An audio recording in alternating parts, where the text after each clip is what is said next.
I hope you feel like you got your money's worth yesterday. We covered a lot of information. When I went back to the room, I got, man, we went through a lot of stuff. You know, that's hard to absorb that much stuff. I know that. It's very difficult to absorb that much information at one time. We covered about a day's and a half's worth yesterday, worth of information. It just flowed really well. I appreciate that. Your questions help keep me on track, and you guys did a very good job with that. This is a little thing I wanted to go over with you, and it has to do with the marriages we talked about yesterday, with the blueprint of a marriage. And this was derived from a conversation, an enlightening conversation with the Marriage License Bureau of Arizona. Okay? About 20 years ago, my former wife filed for divorce. We had 7 children, 5 daughters and 2 sons. Our youngest at the time, our second son, was 5 years old. At the time I prepared a counterclaim to the petition for dissolution her attorney filed in Domestic Relations Court. I met one afternoon with the head of the Maricopa County Superior Court Marriage License Bureau in downtown Phoenix. The Marriage License Bureau was headed by a young woman of about the age of 25. I asked her to explain to me the general and statutory implications of the marriage license. She was very cooperative and called in an assistant, a tall black man who at the time was working on an operations manual for internal departmental use. She deferred for most technical explanations to her assistant. He walked through the technicalities of the marriage license as it operates in Arizona. He mentioned that marriage licensing is pretty much the same in the other states, but there are a few slight differences here and there. One significant difference he mentioned was that Arizona was one of 8 western states that are community property states. The other states are common law states, including Utah, with the exception of Louisiana, which is a Napoleonic Code state. Yeah, they're under the Napoleonic Code. Louisiana, when I go down there and work on cases, it's a whole different thing. I mean, I knew they were kind of their own country, but... Pretty much. Pretty much. Yeah. He then explained some of the technicalities of the marriage license. He said, first of all, the marriage license is a secular contract between the parties and the state. The state is the principal party in the contract. The husband and wife are secondary or inferior parties. The secular contract is a 3-way contract between the state as principal and the husband and wife as the other 2 legs of the contract, just like the blueprint yesterday.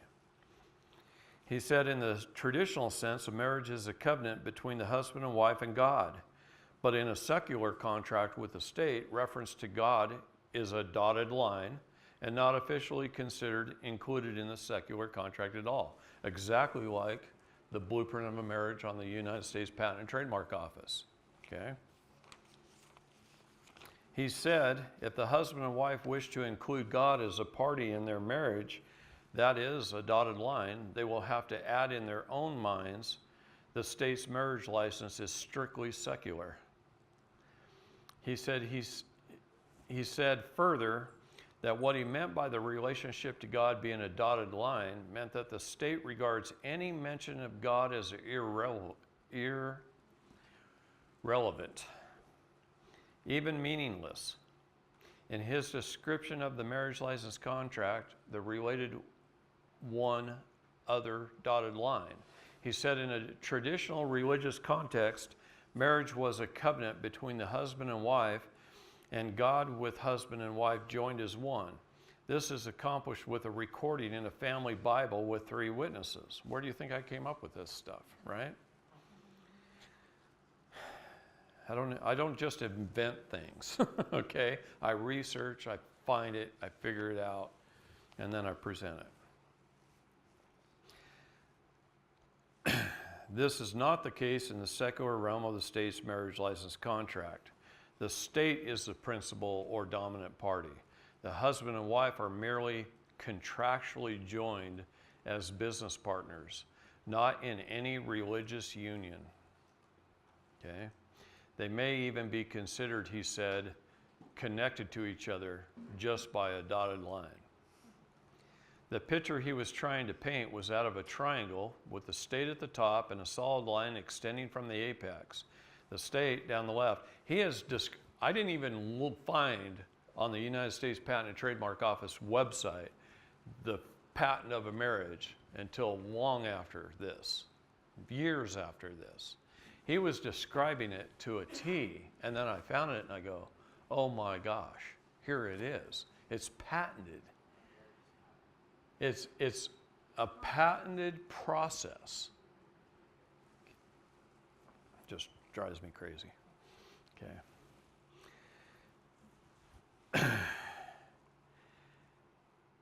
The dotted line merely showing that they consider themselves to have entered into a religious union of some sort is irrelevant to the state.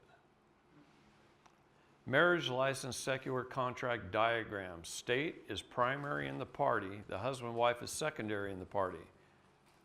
He further mentions that this religious overtone is recognized by the state by requiring that the marriage must be solemnized either by a state official or by a minister of religion that has been deputized by the state.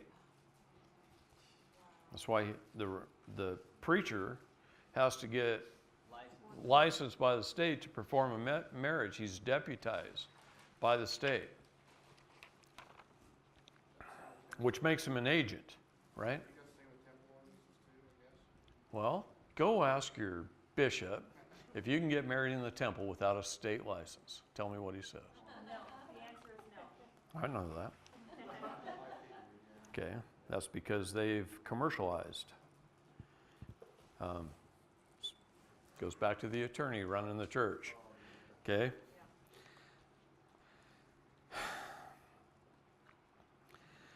So the minister of religion that has been deputized by the state to perform the marriage ceremony and make a return of the signed and executed marriage license back to the state. So it's his responsibility to return it signed by him as agent. Again, he emphasized that marriage is a strictly secular relationship so far as the state is concerned, and because it is looked upon as a privileged business enterprise. So you just go into business with your wife when you marry her with a state, right? Yeah. Various tax advantages and other political privileges have become attached to the marriage license contract that have nothing at all to do with the marriage as a religious covenant or a bond between God and a man or a woman. By way of reference, if you would like to read a legal treatise on marriage, one of the best is a book called Principles of Community Property by William D. Funiak. At the outset, he explains the community property law descends from the Roman civil law through the Spanish codes dating as far back as 600 AD, written by the Spanish jurisconsulates. In the civil law, the marriage is considered to be a for-profit venture or a profit-making venture, even though it may never actually produce a profit in operation. And as the wife goes out to the local market to purchase foodstuffs and other supplies for the marriage household, she is replenishing the stocks of the business and or its inventory. To restate, in the civil law, the marriage is considered to be a business venture. Moreover, as children come into the marriage household, the business venture is considered to have borne fruit. Now back to the explanation by the Maricopa County Superior Court Marriage Bureau's administrative assistants. He went on to explain that every contract must have consideration. The state offers consideration in the form of the actual license itself, the piece of paper, the certificate of marriage, The other part of the consideration by the state is the privilege to be regulated by your statutes, That's such a privilege. Regulated by your statute, by their statutes. Yeah. just through being married. Isn't that a privilege? Once you change your status, you can rescind your contracts. I actually have a document that I used for myself to annul the state of Nevada, because that's where I got married. So I took the state out of the contract. He added that this privilege to be regulated by statute includes all related statutes and all court cases as they are ruled on by the courts, and all statutes and regulations into the future in the years following the commencement of the marriage. He said, in a way, the marriage license contract is dynamic or flexible. What did we talk about the word dynamic means yesterday in the law? To keep moving, just keep moving. So it's flexible, it keeps moving. Ever-changing contract as time goes along, even though the husband and wife doesn't realize that. My thought on this is that it can really be considered a true contract as one becomes aware of the failure by the state to make full disclosure of the terms and conditions. But remember, in court, presumption and assumptions, so must be repudiated in all aspects or you give over jurisdiction. A contract must be entered into knowingly, intelligently, intentionally, and with full informed consent. Otherwise, technically, there is no contract. But you go try telling the court that when you're a citizen, right? They could care less. The marriage license contract with the state is a contract of adhesion, a contract between two disparate, unequal parties. Again, a flawed contract. Such a contract with the state is said to be a specific performance contract as to the privileges, duties, and responsibilities that are attached. Consideration on the part of the husband and wife is the fee paid for the application and the implied agreement to be subject to the state's statutes, rules, and regulations in all court cases ruled on regulated to marriage law, family law, children, and property.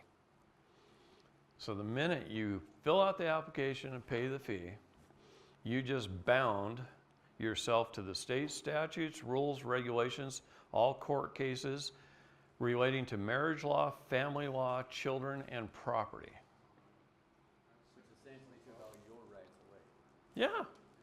Yeah, they took away your unalienable rights and gave you privileges and bound you to their contract just by going down and paying the fee and filling out the application and getting married.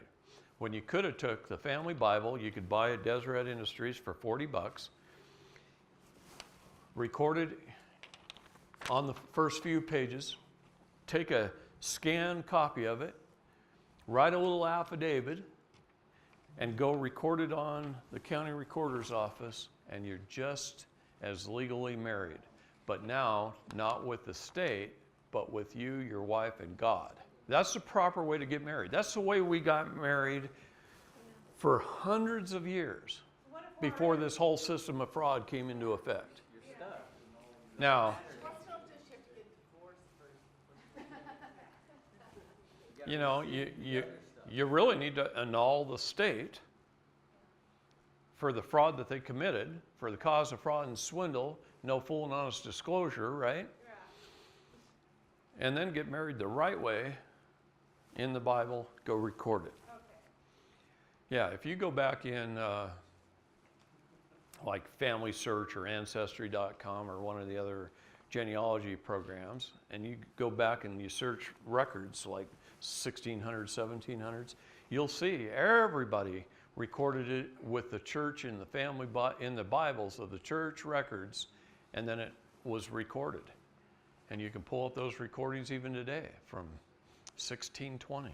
So how would you do like the ceremony or whatever? Do you have somebody marry you, or can you just exchange vows, or like how does it work? You can do it however you want to do it. It's between you and your husband and God. Make the decision. Get on your knees and pray about it. There's no set way. Just people fall into a pattern. You record the event in the Bible. You get some witnesses who attended, who were there. They could be family members, and then just go record it. But do it in a little one-page affidavit, just agreeing on the event in the affidavit. Go get it notarized, attach it to the photo scan picture of the Bible where you recorded it. The Bible is the law. It's Public Law 97-280, passed by Congress, that the Bible, the Word of God, this country was founded on Christian principles, and it is law.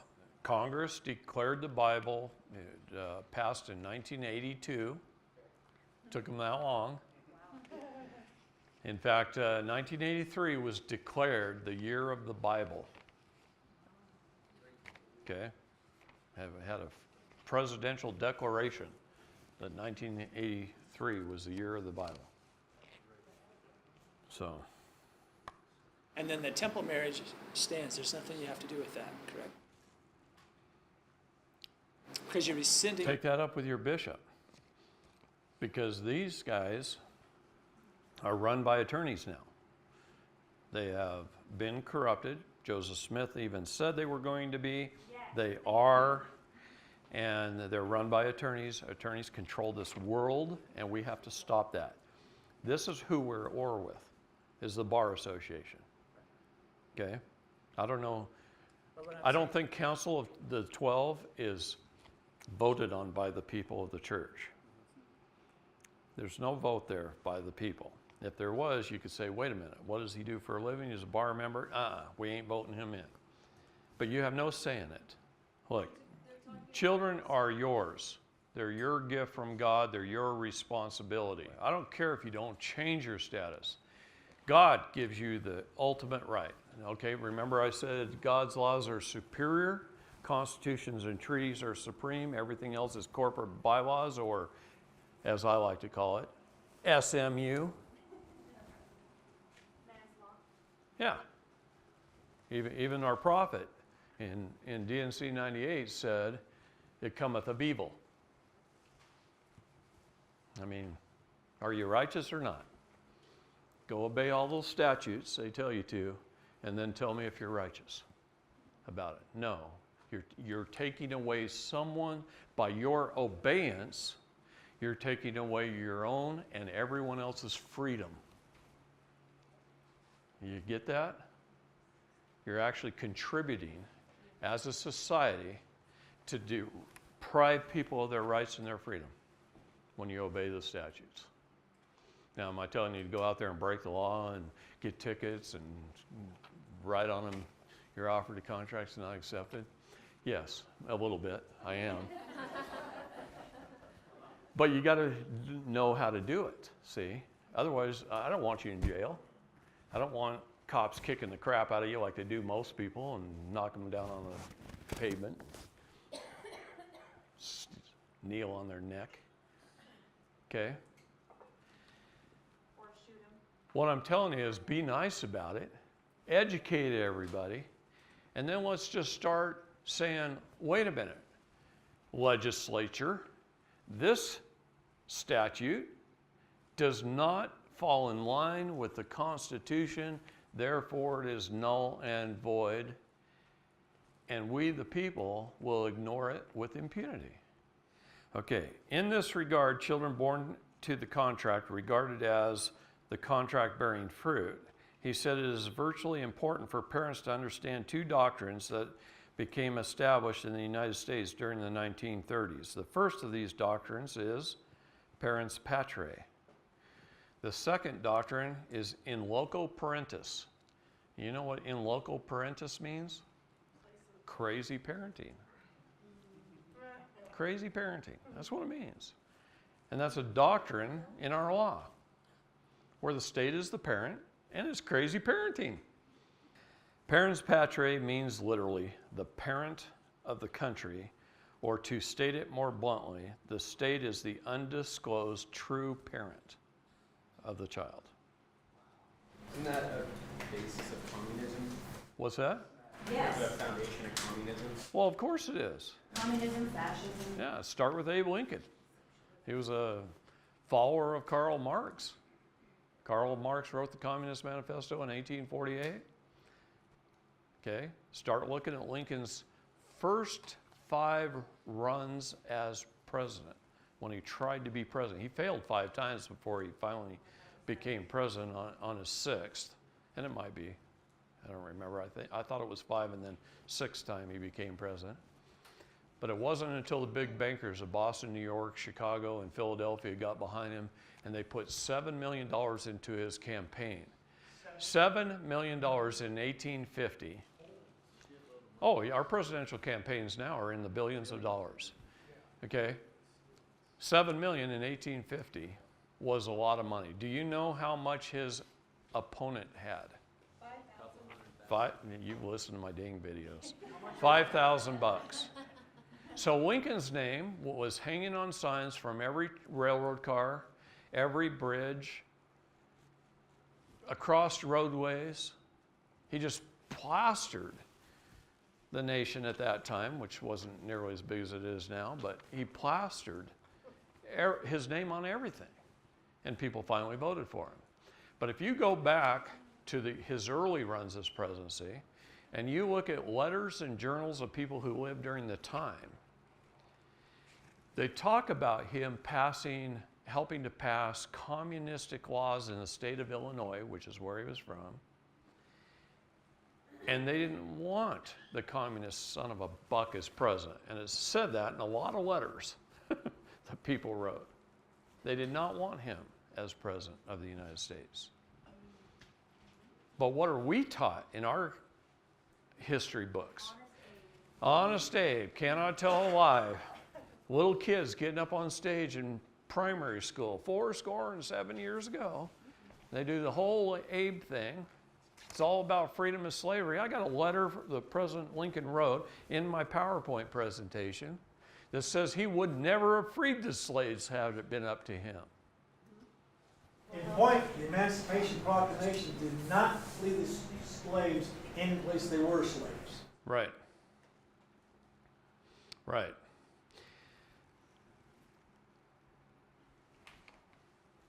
Had he not been shot, he might have accomplished more things, which then we would now be able to blame him for it, you know. But it took presidents after him, lots of them, all the way between him in 1861 through 63 and 1933. It took a whole bunch of things happening, little acts of Congress, little things happening, laws being passed, that created this whole system of fraud. And it all happened in that period of time. Now we added to it in 1945 in December, and we added to it in 1947 again, and we added to it in 1975 again, and so on and so forth. We made it worse. But during that period of time, that's where most of this crap happened. Think about your grandfathers living during that period of time. They'd write something in the newspaper in New York City, and 2 months later read it in San Francisco. By then it had already taken place.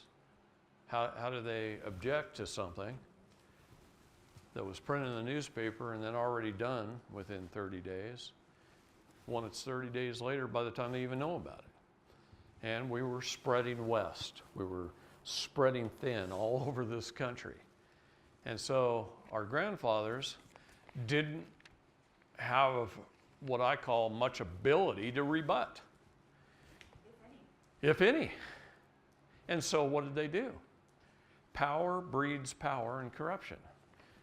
And so they just added to things and gained power at an incredibly fast rate. And now, since then, we had World War II, we've had Korea, Grenada, Panama, Iraq, war after war after war after war after war, Vietnam, all of them. All these wars, besides World War II, United Nations authorized conflicts. Who the heck's got the time to rebut all this stuff? Well, now it's time. This is what I'm trying to do is wake up a nation, and you guys all go, let's handle it together, right? I really want to check with the State Department again and see how many of us there are, but I did get a little notice last month that said the numbers in the last couple of months, the last quarter, was huge. The amount of people that are rejecting their citizenship is huge. And is the basis of the U.S. jumping from the UN and being sovereign, is that based on the percentage of U.S. nationals? Well, it certainly helps because we're declaring that we have rights, that we control government. The more we show President, he gets those reports. Mike Pompeo at the State Department meets with the president. He gives them those reports and says, hey, look, last quarter, 40,000 people jumped ship. Maybe we ought to do something about this. President Trump's going, yes, he is. See, he knows.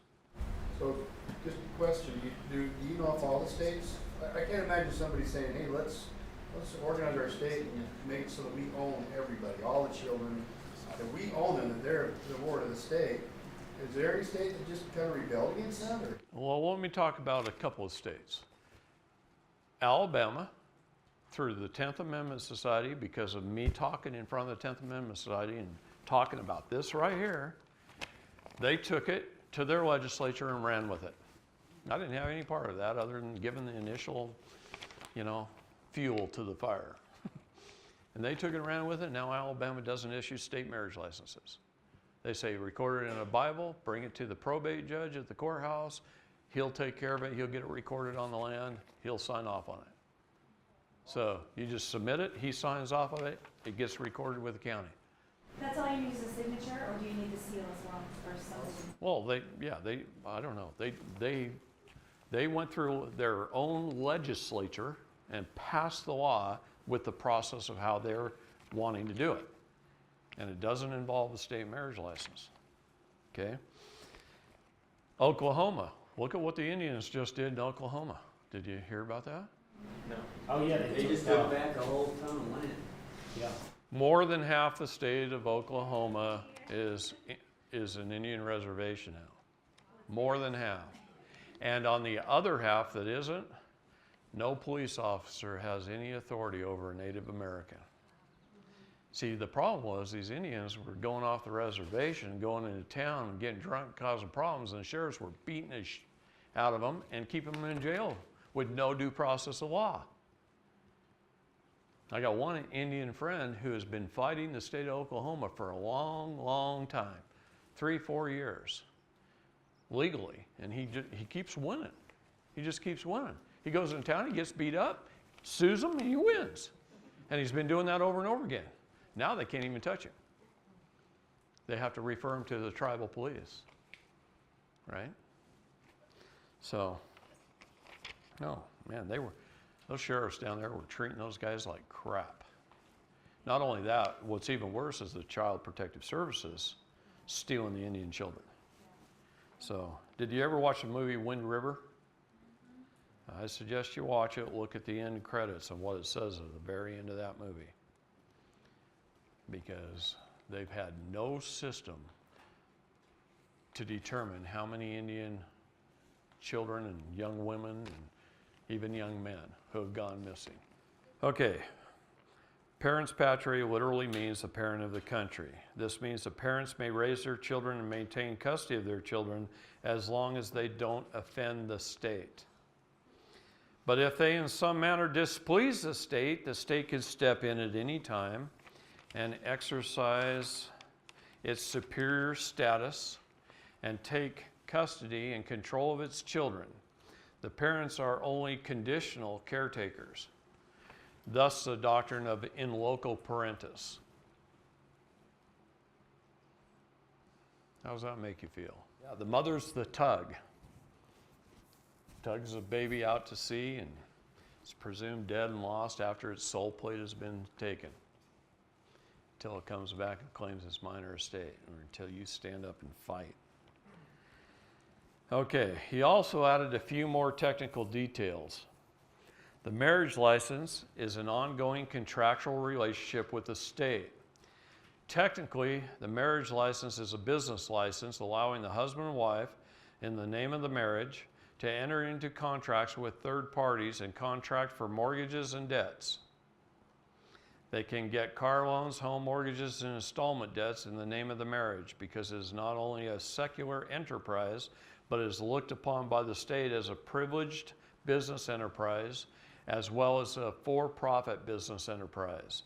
The marriage contract acquires property throughout its existence, and over time, it is hoped that it increases in value. This goes to legal term limited conditional title or lease, the right to make a profit or to incur a loss. I say that in all my videos. To make a profit or incur a loss. That's what you have the right to do in your marriage. Now, a lot of times you just go on dates, you like her, you should just write a check and buy her a house. Because that happens. All right, it's a business. Anyway, no, I'm kidding. Not really. So at the end of this 1 hour long meeting, I somewhat humorously asked if other people had come in and asked the question I was asking. Has anybody else came in and asked the questions that I was asking? The assistant replied that in the many years that he had worked there, he was not aware of anyone else asking these questions. He added that he was very glad to see someone interested in the legal implications of the marriage license and the contractual relationship it creates with the state.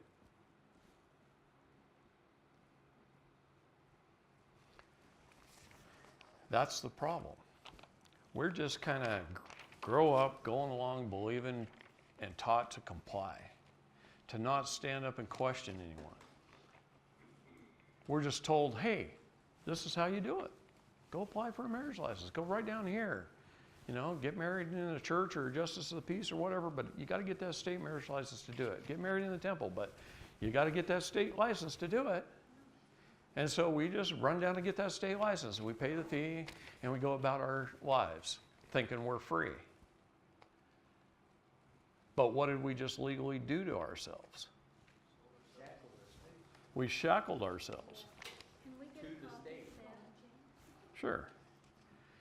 His boss, the young woman, Marriage Bureau Department head, stated, if you have to understand that people who come in here to get a marriage license are in heat.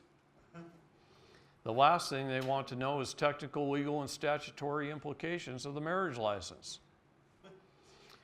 I hope this is helpful information to anyone interested in getting more familiar with the contractual implications of the marriage license. The marriage license, as we know it, didn't come into existence until after the Civil War, and it didn't become standard practice in all the states until after 1900, becoming firmly established by 1920.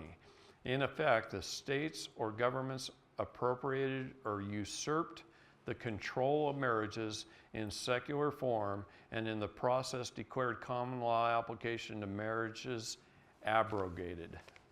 Look, if you write down the event, the time, the date, the place, who the parties are, and I would call them a mate and a helpmate, as it does in the Bible. Australians at least got that part right. That took you guys just a little long. Must be Sunday morning. Yeah, write them down as a mate and a helpmate, not a husband and wife. A mate and a helpmate. That's what we really are to each other. Record the event. Get the names down. Get it recorded. Who officiated it? And a couple of witnesses that showed up at your marriage, at your wedding. Put that down in the Bible. Take a photograph of it so it's scanned in nice. Print it off. Do a one-page affidavit and go record it. And it's every bit as legal. Didn't cost you much more, or probably less. A good family Bible is about $40 at DI, right? And those are the ones with the extra pages in the front and the back, so you can record your children's births, probates, deaths, everybody in your family. You can record it there. Any Christian Bible. See, this is the thing. Congress declared the 1611 King James Version of the Bible as the Word of God. That doesn't mean any subsequent printings aren't as well. However, if you look at a lot of these new Bibles, man has corrupted them so badly it's not even funny. I always go back to the 1611 version. I've got it on my iPad. I've got it on my phone. Download the app. In fact, you can download the app with all the Maccabees and the additional books that we took out of the basement of the Vatican about that was about 1994. We took those out of the basement of the Vatican. I have a question about adoption.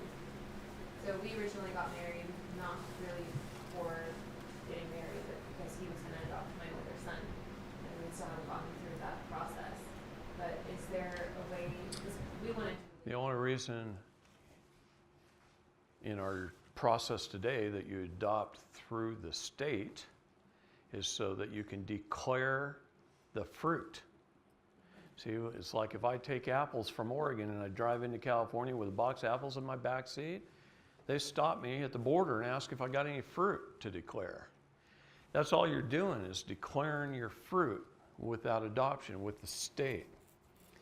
So that they can now attach you. In reality, see,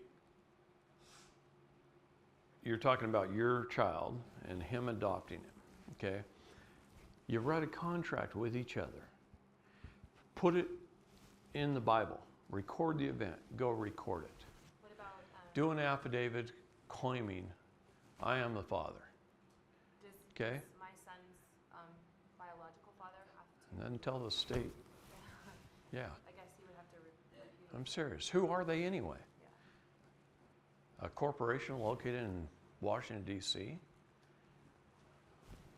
Mr. Straight, when a child is in public school, does that mean that they're in public schools jurisdiction? And what I mean is that when we were working with Riches Tears, we kept hearing repeated reports of children being taken off of school premises, always Friday afternoon, parents rushing to the courthouse, finding it closed, having to wait till Monday morning. 72 hours was gone mail for the case. When they took my 6 kids in 1989, DHS took my kids. No, they took them out of a hospital. Out of a hospital. My 2-year-old son had got in a garage with the babysitter while I was at work, and he had spilt some gasoline on himself. So I had a lawnmower out there, lawn equipment, chainsaws, little gas cans, and he had spilt some gas on himself. That door, by the way, was between my kitchen and my garage with a couple steps down. That house that I lived in at that time, the laundry room was literally in the garage, off to one side. So she had gone in there to do some laundry and left the door open. I knew she had to go in there and do laundry. I installed a deadbolt on that door. The door had a glass window in it, and I put a sign on the window that says, keep this door locked at all times. So I did my part, and I went to work. Had to work for a living. Come home, Friday night, little sign says, your son Christopher got in the garage, he spilled some gas on himself, I'm not sure if he drank any, so we rushed him to the hospital. So I drive 100 miles an hour across town to the hospital. I get over there, I walk in, I start inquiring about my kids, and I'm noticing that the gal I'm talking to is kind of looking over my shoulder every once in a while. So I turn around and there's 2 police officers standing behind me. So I walk over and said, hey, I need your help. I'm trying to find my kids. She doesn't give me any information. I want to know where my kids are at. And as I'm talking to them, I look over their shoulder out the front windows of the hospital, and I see I'm watching my kids being loaded in a white van. So I pushed them out of the way, and I went chasing the van through the parking lot. Of course, I couldn't catch them. But that's exactly what happened. They can take them from anywhere because the state, claims to be the parent. So I have a 1-page document that I tell people to tape 4 or 5 copies on the backside of their door at their house. And if a cop shows up or a CPS agent shows up, they can tear one off, hand it to them through the door, lock the door deadbolt behind them, let them read it, and then they'll leave. Okay? But we should also have them in our car. We should take them to the school for day one, hand one to the school nurse, hand one to the superintendent, hand one to the principal, hand one to every one of their teachers, and put those people on notice. No one talks to your children, ever. They don't talk to your children unless it's to educate them. But for no governmental reason, no authority reason, are they to even talk to your children. The only thing they're supposed to be there to do is teach them English and math, in my opinion. Not very well. They shouldn't even be there. Yeah. Well, they shouldn't even be there, okay? It's our responsibility, and they've been lax in it, and they're not doing a good job. So that brings up a great point. I'm going to talk for just a minute.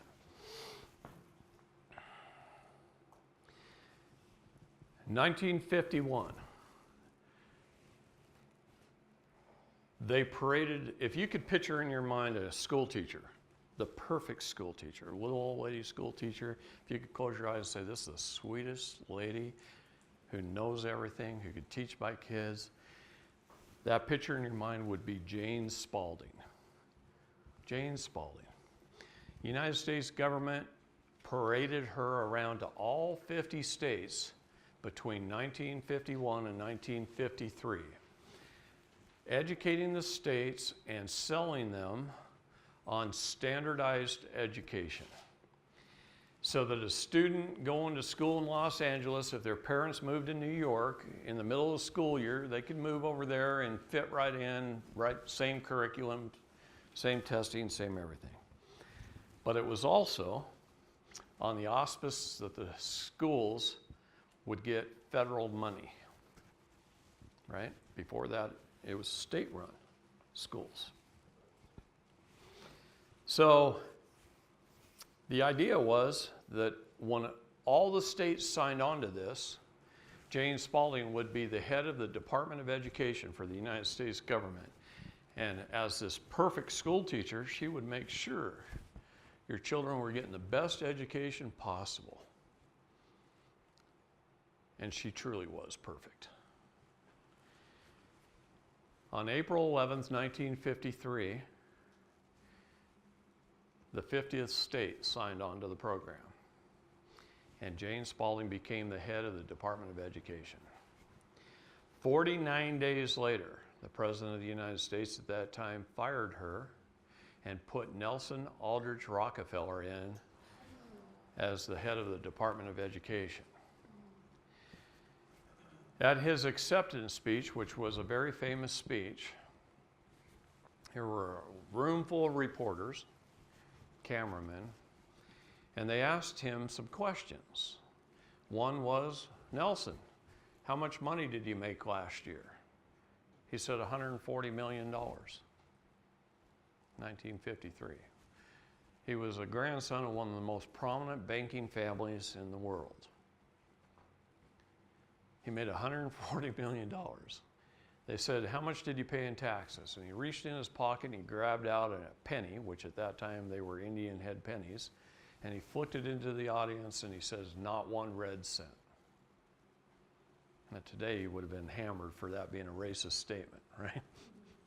Not one red cent. And that line became famous. And they said, Nelson, if you made $140 million last year, why would you take this position? It only paid at that time, I think it was $37,000 or something, a yearly salary, as the head of the Department of Education. $37,000 was a lot of money in that time. Okay, the average house was about $2,500 bucks. Okay, and he said, because I consider it the most important position in all of government. Hands went up, flashbulbs went off. They said, you mean you consider it a greater position than the President and the Vice President of the United States? And he looks at him and says, absolutely I do. Because if you give me one decade, one generation, and I'll change the minds and therefore the direction of the world. I'll change the minds and therefore the direction of the world. And he did. 8 years later, not even a decade, 8 years later, every textbook in our schools were changed to lies. Now that wasn't the first revision. Go back to 1908 when the Jekyll Island and the Federal Reserve started to come into play and things started changing back then. They changed at that time as well. Our textbooks changed on state level, state by state, they all changed. I had an argument with a 20-year professor of history that went on about 3 months. I mean, we were going back and forth on the phone, on emails, on text messages. He had watched one of my videos. Now, it wasn't just about him. It was more about Abe Lincoln. But he had watched one of my videos where I just hammered old Abe. And he called me up and he said, David, I think you're not telling the truth here. I think you're telling lies. And I said, oh, really? Explain that to me. And I challenged him. And there's not many people that can out-debate me. Okay? And he started talking about things. And I said, well, where did you get your information? He says, well, out of the textbooks. I've been teaching for 25 years. Well, I said, great. Do you have any textbooks that are, say, prior to the turn of the century, 1900 and before? And he said, no. I said, go see if you can find any. A couple weeks went by, sent him a little text. Hey, did you find any of those textbooks yet? No, I can't find any anywhere. I said, keep looking. A couple weeks go by. Hey, have you found any of those textbooks yet? Nope. This went on for 3 months. Finally, he says, I had to go back, and I forgot where it was, Connecticut or somewhere back in the Northeast, to a family reunion. And I was walking down the street, and there was a garage sale, and there was a box of books there, and it was a whole bunch of really old books. And I found 2 history textbooks, one from before 1900 and one from like 1902, 1903, somewhere in there. And I said, well, what did you learn? He says, I learned that everything I've been teaching for 25 years is a lie. Yeah. He was devastated. This man, I mean, he needed counseling by the time he was done. Just devastated. I mean, he was ready to retire after just finding those 2 textbooks. And anyway, the only way to learn true history is to get it from the horse's mouth. Read letters and journals of people who lived during the time, and what did they think? What did they write to their grandmother and their neighbor, and had the conversations they carried on about old Abe Lincoln? Read some of the letters that were written in Illinois in the 1850s, and you'll get a whole new picture of the man. Okay, and it's not just him. I'm just using him as an example. History is rewritten by the victor. And when Nelson Aldrich Rockefeller became the victor, he rewrote history. And guess who that affected? Me. I wasn't born until 63. He had already had this decade in place between 53 and 63 to change everything. So when I went into school, everything I learned kindergarten through 12th grade was a lie, pretty much. Yeah. Fortunately, I had a mother that got me interested in things like history and genealogy, and she really taught me how to read and how to study and how to learn. But reading is not reading. She also taught me it's comprehending. It's searching. That they're only going to put something in one little place over here, and then the next piece of the puzzle is going to be over here. and the next piece of the puzzle is going to be over here. And you got to find those puzzle pieces. What is the key in this one set of laws? What's that one key that shows you a piece of the puzzle? What is that one key over in this piece of law that shows you the puzzle? Or in this book that shows you the puzzle? I suggest reading The Law of Nations by Vattel. That's how our country was founded. Read the Federalist Papers and the Anti-Federalist Papers. That's the arguments that they had at the conventions before the Declaration of Independence was written. Do you guys know what the Declaration of Independence says? It's probably the most important document we have. There's also the Magna Carta from 1215. That was one of the most important documents, because everything that happens in England a few hundred years before it happens here, but that's one of the most important documents that helps us to be free. Okay? Then read Judge Napolitano. He says the constitutions usurp the Articles of Confederation. Somebody asked me this at lunch, and I said I'd talk about it tomorrow, so I'm going to bring it up. With Lincoln, what happened? What happened with Lincoln? First of all, when he finally did, because of the bankers' money, win the presidency, he couldn't be president. Did you know that? He was a bar member. We had other attorneys that were presidents prior to that, but he was the first bar association president. He couldn't be, because he held a title of nobility, he couldn't be president. See, the 13th Tona Amendment was put in the first Constitution, which, by the way, one of my grandfathers, Richard Straight, signed that first Constitution.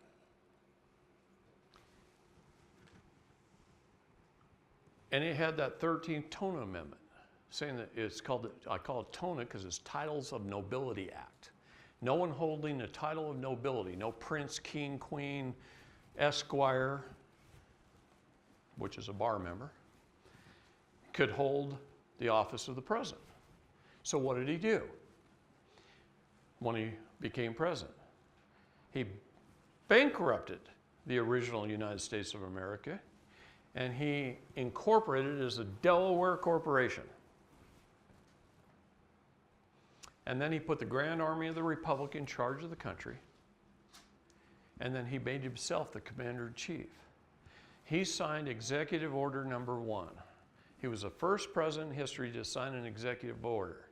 Within 30 days, he signed Executive Order Number 100. 100 executive orders in his first 30 days in office. Executive Order 100 was the Lieber Code. It put the country under martial rule, and it's never been rescinded. This is why we've been flying the war flag ever since. We've been under war. And by the way, women, the Lieber Code says they're not supposed to attack women or children. So if you use the Lieber Code in court as a woman, things ought to go a lot easier on you. If you can find a judge that cares about that anymore. So,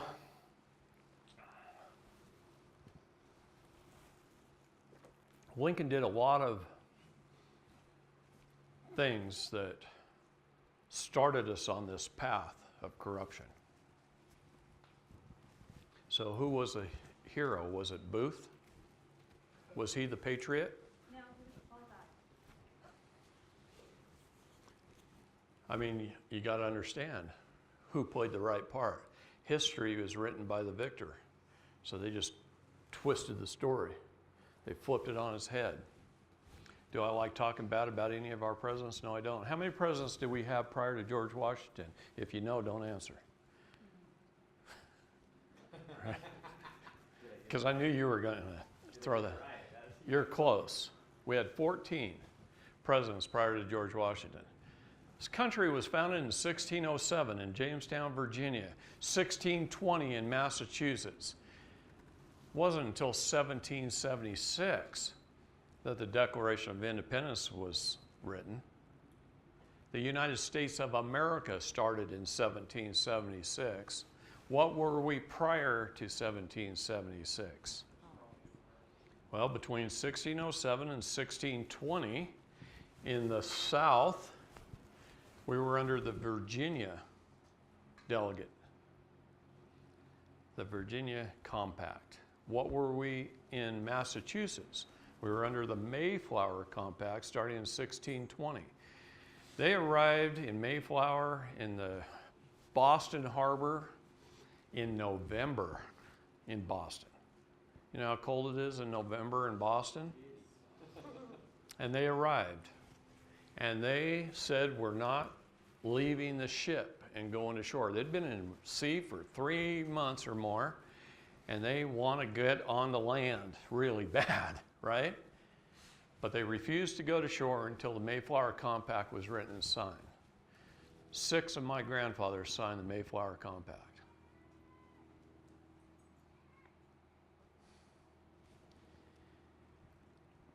When they went ashore that first winter with no homes built, not knowing where they're going to get food other than game they could get out of the forest, couldn't grow any fruits or vegetables, and sure as hell didn't bring enough with them. Half of the 116 people on the Mayflower died first winter. Half. That is an incredible thing. One of my grandfathers had a son at sea. They named him Oceanic. Oceanic was his first name. Oceanic Hopkins. There's several books written about his father. His father first came to this country. He would have been the first ship to land in Virginia before Captain Smith. But they hit a tropical storm off the southern eastern coast. They capsized and swam to Bermuda. 14 of them made it out of 140. 14 made it. With no tools, just the clothes on their back and no food. They built 2 rowboats and rowed the 99 miles from Bermuda to the coast of Florida, and then up the coast, knowing there was other ships coming to Jamestown, Virginia. And when they got to Jamestown, Captain Smith had just arrived. Their ship had been damaged. So he indentured himself as a servant, slave, to Captain Smith for 2 years in order to pay for supplies and food and to help the 14 people that came with him. 2 of those died along the way and 12 made it. Okay? He was still indentured to Captain Smith when Captain Smith had to sail back to England. So he didn't get to remain on the shores that he loved. He went back to England. During the time that Captain Smith was in England is when his indentureness ran out. And now he's stranded in England with no money, nothing. He started a business. He became a very wealthy businessman between 1609 and 1620. And he had had 3 children and got married during that time. And they all jumped, and his wife was pregnant, and they all jumped on the Mayflower. And she had a baby at sea named Oceanic.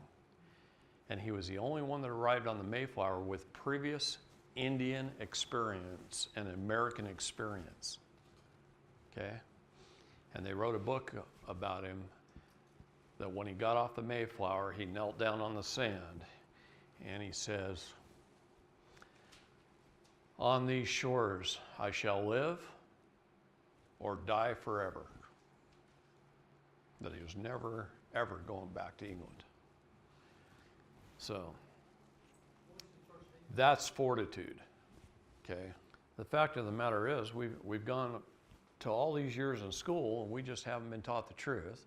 Not only have we haven't been taught the truth, we haven't had one single law class, and every day since we got our driver's permit, we've been dealing with the law.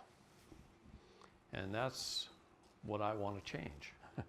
We all have to learn enough to stand. And if we can do that, go out there and gather people and start teaching them. We all need to put on our own little classes. We need to teach our own family and our family's family and our friends and our grandkids how to stand up. Because it won't be long before I guarantee they might take one of your grandchildren. The odds are 1 in 5. 1 in 5. My child is not a commodity. Okay? Yeah, knowing what I know today, I would have held on to them like this and threatened them at all cost. Okay? No way would they use a false and fraudulent doctrine to take a child from me. I don't care how many guns came, I'd stand there and die and to take as many of them out as I could just to prove them wrong.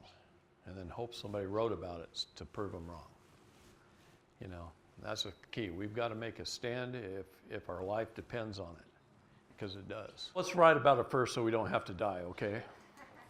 That's the key. Stand up. Stand up in court. Stand up now. Pat, get that warning. Ask me for the warning. I should have printed one off. Didn't even think about it. How did you get your kids back? Well, 2 teams. Did you see that they are scheduled a DCS appointment for Millie's kids tomorrow? Absolutely. I said that the other day. I commented on that the moment I found out yesterday morning. I commented that the next thing that's going to happen is they're coming for her kids. Yeah. Yeah, I did. Well, they're already going after our elders. Okay, that is a real sore subject with me too, because I get tons of phone calls every day from people whose parents are being abused in these homes. Isolated, abused, and not being allowed to visit, drugged, even killed and murdered. In fact, I got a person that I've helped quite a bit over the years, and his new wife, they've only been married about a year, she has worked for 20 years in an old folks home in Indiana. And she was listening to me having a conversation about this and just cried and cried and cried on my shoulder about it. She is absolutely devastated from what she's watched in the 20 years she's been there and didn't realize, I don't know why people don't just see it and say, hey, gosh, that's wrong, this can't happen. But she didn't realize that hospice was literally killing people in these homes.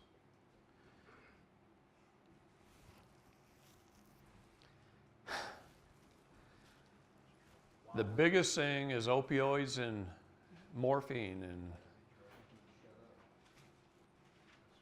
some of them have prescriptions that their loved ones don't think that they're actually getting, that somebody's stealing the prescription. Somebody's telling me that their mother has a prescription for like hydrocodone. Did they say they were waking her up at 1 o'clock in the morning to give it to her? No, that's not happening. Somebody's stealing it. the morphine shots are the worst. She was telling me that this older lady who she had been managing for quite a few years never complained about being in pain. Never complained about being in pain. One day the doctor recommended hospice care over and above the care that she was already providing in the home. And from the day she went into hospice, they were giving her morphine shots. And they just keep upping the dosing, upping the dose, and upping the dose. And within a week, she was dead. She'd been taking care of her 5 years. So she'd never in 5 years complained about pain. That wasn't her issue. Her issue is she was losing her mind. And never complained about her body being in pain. then why would hospice use morphine? Morphine is what you give a soldier in the field when he is shot. That's the only real purpose of morphine, in my opinion. It is a major, major injury where you're in so much pain, and in the field you have to be quiet or the enemy finds you. So you can't have an injured guy that you have to haul 20 kilometers back to get him out of there. You can't have him screaming in pain because it'll kill your whole platoon or your whole unit. To me, that's the only reason to use morphine. And then it stops when they get back to the medical facility. She says she also notices that they're taking their property. I have a man who retired from the railroad, but not only did he retire from the railroad, his whole life he had been a collector of trains and buses. And he had over 100 acres of trains and buses, literally all restored, some of them worth 2 or 3 million for one unit. Okay, his estate was estimated at the time, this was 1996, it was estimated $170 million worth of trains and buses. They used his trains and buses in quite a few movies. Okay, he was getting paid from Hollywood some pretty big bucks just to use his stuff because he's one of the only places they could go to get that authentic equipment, right? He had 2 children. He went to a prominent law firm in Florida to have a trust set up for his kids. That attorney firm saw how much he was worth. They paid the daughter, a 17-year-old daughter of a hooker, to set him up. He wasn't even in the same city. And they faked it. They set it up. They had her testify that she did some awful things to him as a minor. These attorneys did this. They threw him in jail. I have all the records. I have her confession 5 years later that it never happened, that she never even met the man. But to strengthen their story, they, in the court case, said he had touched his own kids as well, that he was this pedophile, this pervert. Now he's in a Philadelphia prison at 80 years old. He never committed a crime.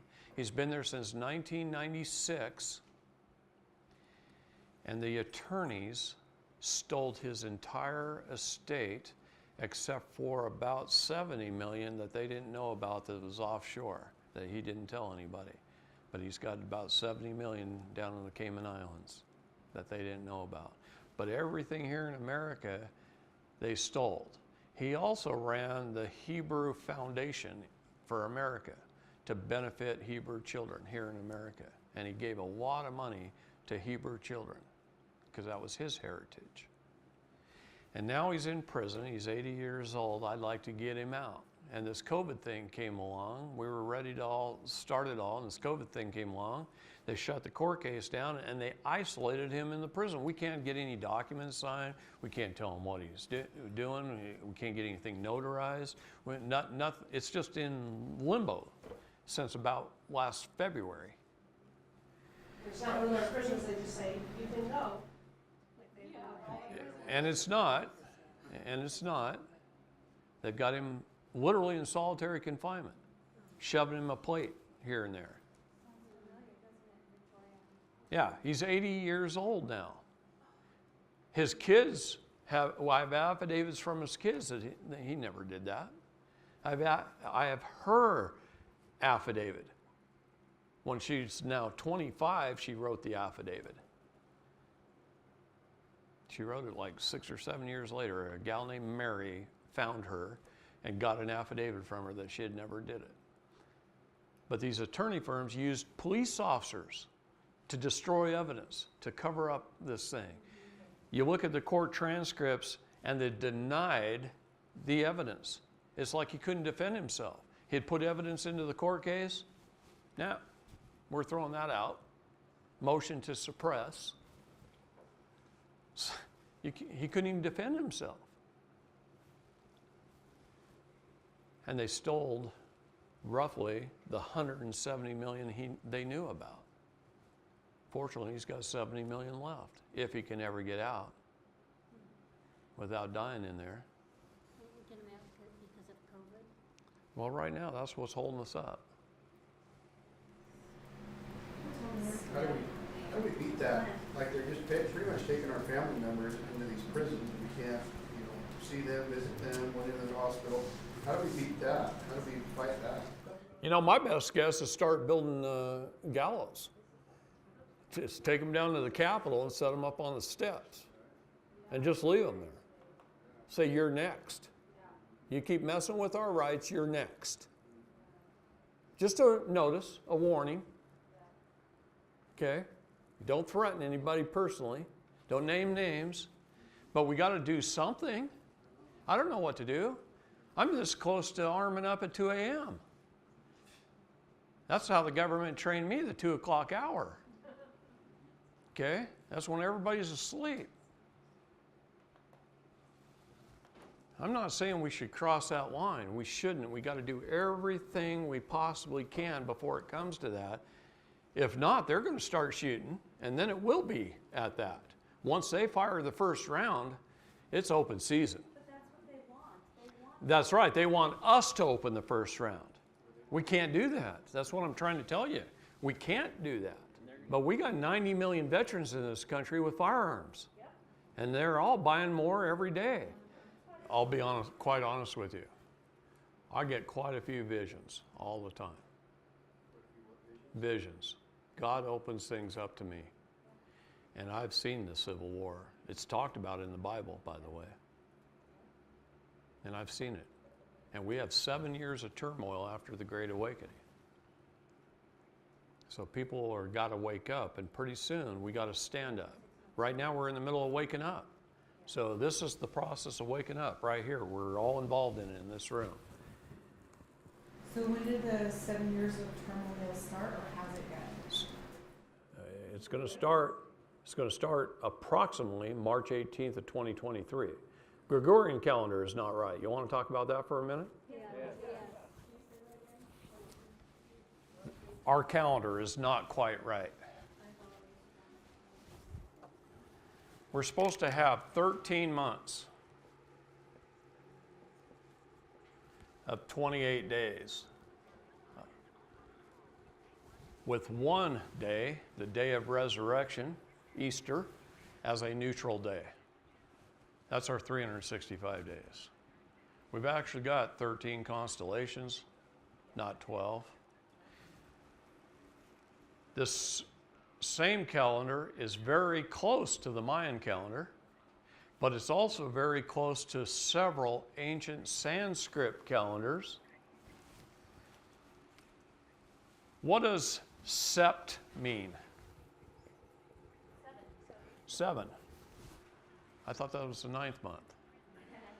What does oct mean? What does nov mean? What does dec mean? It's supposed to be the 7th, 8th, 9th, and 10th month. Jan is 11. Feb is 12. March is 13. April is our first month. Babies are born in the spring, the 1st of April, Easter. This is the start of our new year. This is the start of spring when the flowers start coming up, the grass starts coming up, the trees start leafing out, the babies are born. That's the first day. Our neutral day, day 1, the day we rest and celebrate the resurrection, the new beginning, the beginning of Christ.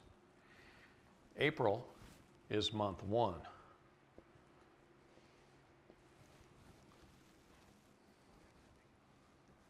And then we lost a month in there. Where is it? What's it called? We know what it's called.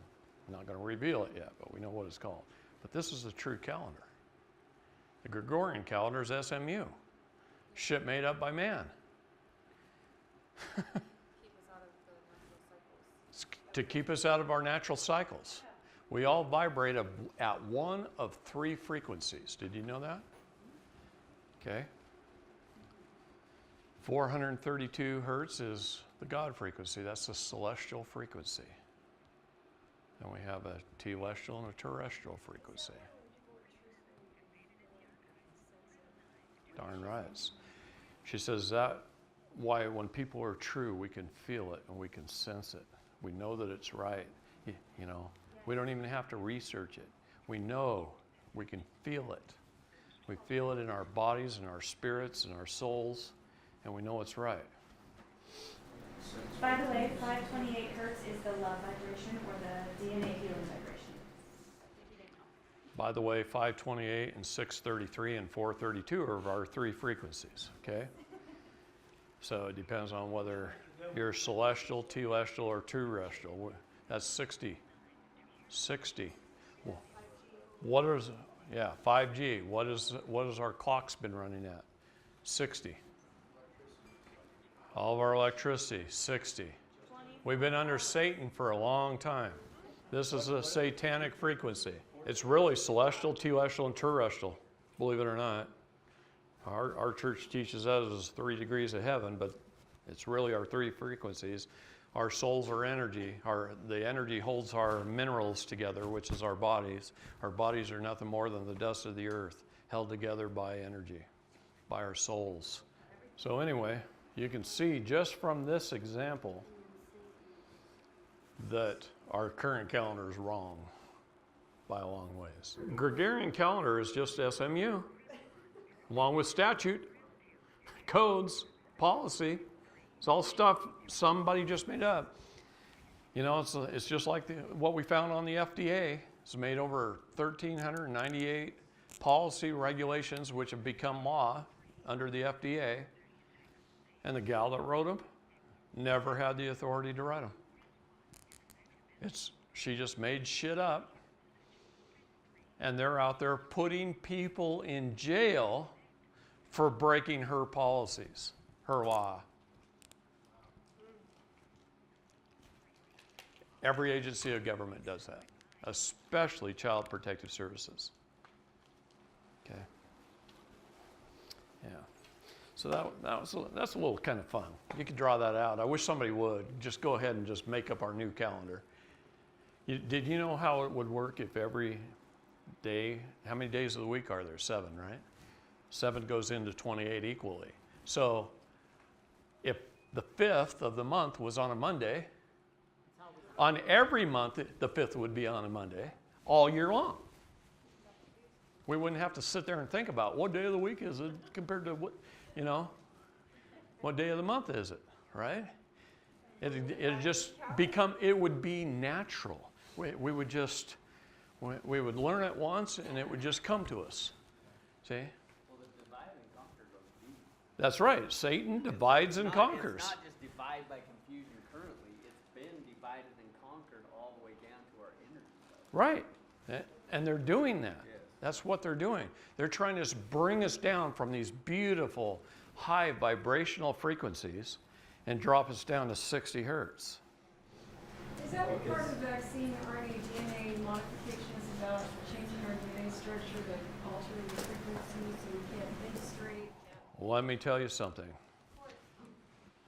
Do you know all these movies about zombies? I used to go, oh, that's just shit, right? And then my son, who's autistic, designed one of his games as a zombie shoot game, right? I got a son that's autistic, and he's in his 20s, and he designs games. He sells them on the App Store through Apple, and he gets a check for $4,000 or $5,000 a month. It's totally self-sufficient. He has almost no vocabulary at all.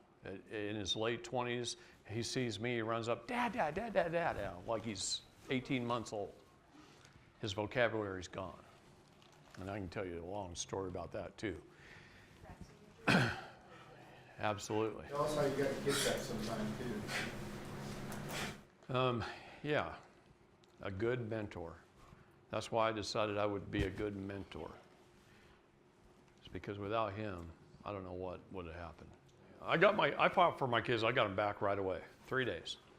3 days, I had him back by 5 o'clock. You know what I did? He told me exactly what to do, so I guess I'll tell this little short story. All right. First of all, after they took him from the hospital and the cops stopped me, the next morning, which that night was a very bad night, I almost committed suicide that night. I had just gone through a divorce 6 months earlier. I was a single dad, raising 6 kids under the age of 8. And I just started a new business 25 miles up the freeway. So I had 2 babysitters coming over every day. Babysitters recommended to me by the state on their list of approved babysitters. And I'd leave for work. They'd show up a little before 7 every morning. I'd leave for work at 7. I'd get home at 6, and they'd go home.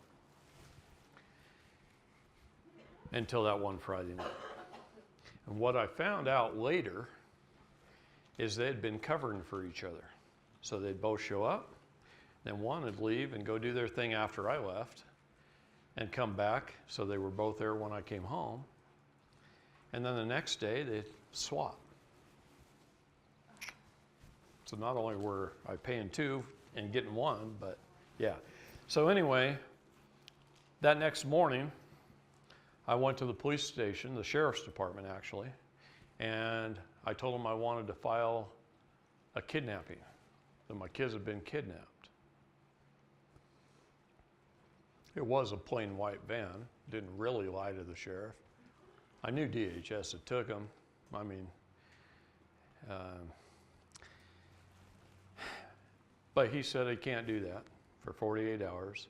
He said, just wait till Monday morning, go check with DHS. I ain't waiting till Monday morning. I'm going down there on a Saturday.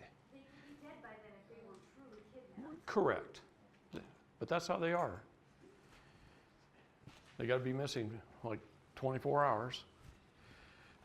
Anyway, I go down to the DHS and I start knocking on the door.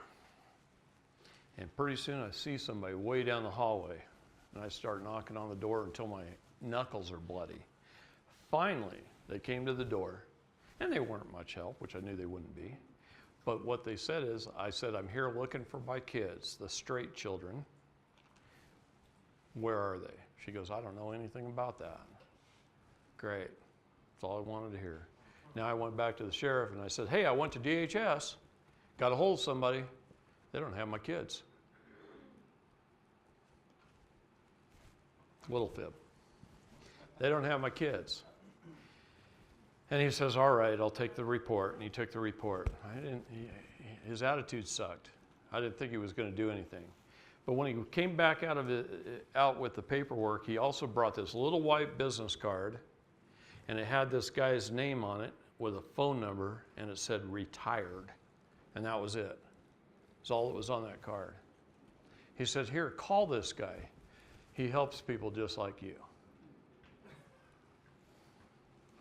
Anyway, he took my report. I knew he wasn't going to do anything. So I called him. His name's Roger. I'm still friends with him today, but now he's getting to the age where he's starting to lose his mind too, which is sad, because in 1989 he was a genius. But he was also a retired federal prosecutor for 23 years. And he mentored me. He literally stayed with me at my house all day Saturday and all day Sunday. And he told me exactly what to do. He says, I want you to show up at the county courthouse, take a stack of papers with you. He says, I don't care what they are.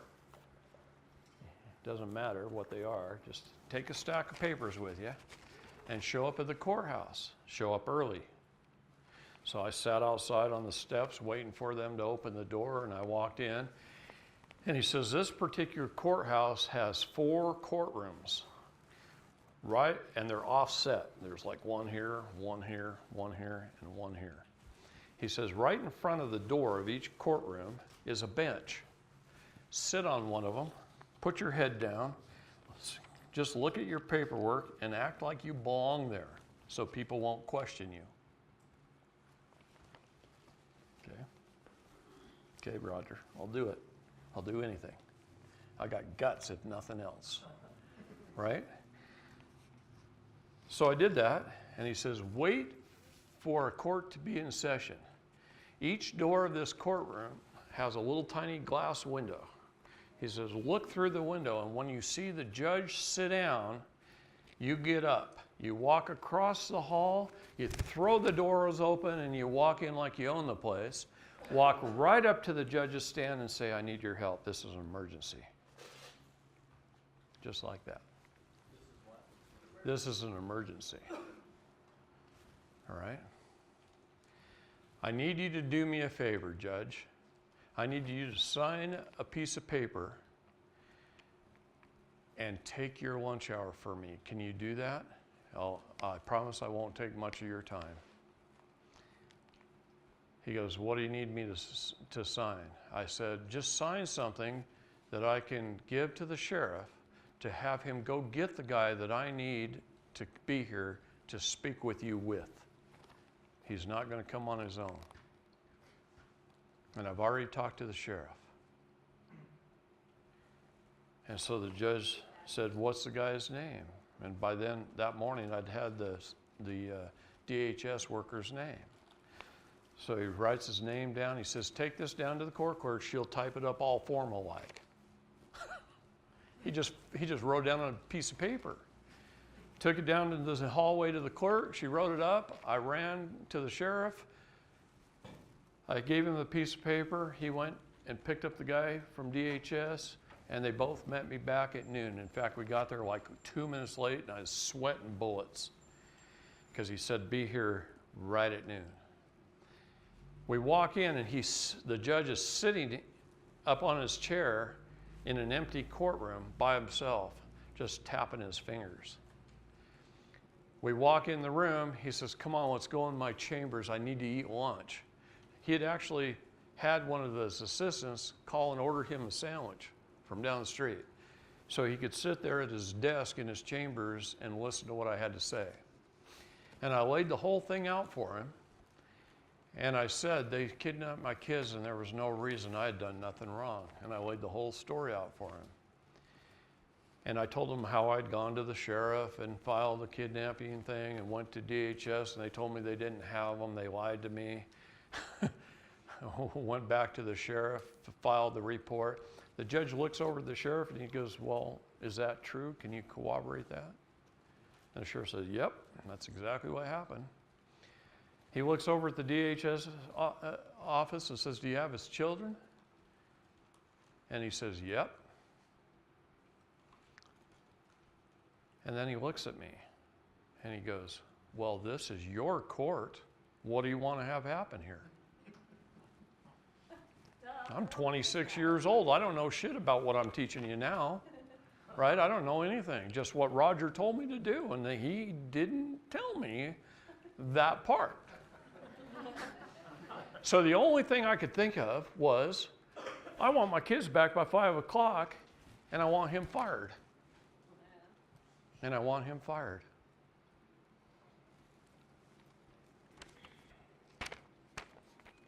And the judge just kind of looked at me for a minute. He said, I want you to have his children home at his house by 5 o'clock and your resignation on my desk. Just like that. And I thought to myself, does a judge have the power to fire a DHS worker? I guess he does, right? He just did it right in front of my face. I never thought that had happened, see?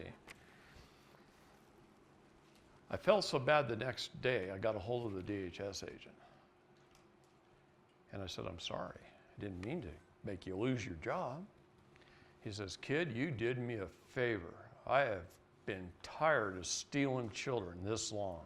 I've been there 22 years, and I'm ready to retire. You just set the date. And by 5 o'clock, I had my kids back. 3 days they were gone out of my life, and it was the worst 3 days of my life. And I'm sure for them too. In fact, I think it messed a couple of them up. Okay? But that's the story of how I got my kids back. And I told myself that day, no matter how much I had to work to earn a living, no matter what I was doing, I was still going to spend as much time as I could helping people. That's what good people do. And I just keep finding better and better ways and just keep trying to improve my classes and give you more information so you all can help me do it. No one person, or even 2 or 3 or 10 or 100 could do this by themselves. We need lots and lots of people all across this country standing up for this. We have to stand up for our rights. Do you guys know what your rights even are? You have many of them. They're all given to you by God in the Bible. You know what your rights are in reality? First is free agency, the right of self-determination. You determine who you are, what you want to believe, how you want to believe it. Nobody can take that away from you. When we go to war and we fight for this country, we fight for that right, for you to have any religion you want, believe any way you want. I don't even care if you disagree with me. Doesn't matter. I'll fight for you to do that, to have that right. It's that important. Free agency is the most important thing we have, okay? If you want to burn the flag, burn the flag. I'm not going to like it, but you have the right to do it, okay? It's not the correct one anyway. Thank you, sweetheart. It's the war flag. When you fly the war flag on your vehicle, you fly it in front of your house, you're designated your house as a military installation. And the government can show up anytime and come in your home. You fly the peace flag like I do at my house, like she does at her house, they can't come in your home. Okay? Think about that. We're all out there being patriots, and we're all standing up there and everybody's flying that war flag. They have no idea what they're doing. Most patriots, as good as people as they are, as much as they love this country, as much as they fought for this country, and a lot of them died for this country, they don't know what they're patriotic to. The Pledge of Allegiance, I look at these guys refusing to put their hand on their heart and pledge allegiance. Do you know who wrote the Pledge of Allegiance? Or should I say, who was hired to write the Pledge of Allegiance? Bellamy. Bellamy was a communist, hired by the government through Edward Mandell House's plan, same plan. Bellamy was pre-Edward Mandell House, but it was basically the same plan. It's a system of pledging, to pledge your allegiance to something. The only thing you should pledge your allegiance to is your God and your family, okay? Not a government. If we put the flag upside down in the window, a lot of CPS parents under siege have suggested posting the flag in the front window upside down. Is that a violation? Is it a violation? No, it's called a distress flag. You're in distress. Come in my house and help me. I'm in distress. Come take me away. Come put me in a FEMA camp. Come do whatever, because I'm in distress. I can't take care of myself. See, what I'm trying to teach you all is to be sui juris, to be of one's own rights, to take dominion, to stand upon your own 2 feet and say, I'm not in distress. I'm at peace. Leave me alone. That's what I'm trying to teach. What that means is you're in distress. That's just doing exactly the opposite. It was really controversial. A lot of people said that's going to cause you even more problems. And they're right. Those people are awoke. They're right. See, we don't realize these wonderful patriotic groups. I love them with all my heart and soul because they're standing, but they don't know what they're standing to, or for, or why, or how. And it's sad. Okay? What about putting Z tags on your door, like the black and under your house? Would that work? Regulation Z. Everything is banking. Why not? Yeah. What is regulation? Stick it on the trunk of your car. Already, this one, they're already on. Regulation Z is under banking law where they owe us a republic form of government. Right? Any Regulation Z law is them owing us a Republican form of government. You're supposed to be able to go down here to DMV and buy Regulation Z plates. You go down here to DMV, I guarantee they don't even know what the hell that means. But you're supposed to be able to. They owe it to us. Okay? Your rights are original, they're permanent, they're unalienable. They're given to us by God. They're not given to us by anybody else. As long as you are not injuring another person, another party, you have the right to do any darn thing you want. Okay? You have the right to life, freedom, health, and the pursuit of happiness, the right to contract or not to contract, which is an unlimited right. Okay? You have the right to earn a living by being compensated with wages, a salary, or any trade goods in fair exchange for one's work. There's a maximum law. A man is worthy of his hire. Okay? You pay him what he's worth. Be fair in your dealings with your fellow man, your neighbors. That's all that means. You have the right to travel in the ordinary course of one's life and business. You have the right to privacy and confidentiality, free from unwarranted invasion. Oh my God. They're putting cameras on every stoplight. They're listening to every word on your phone.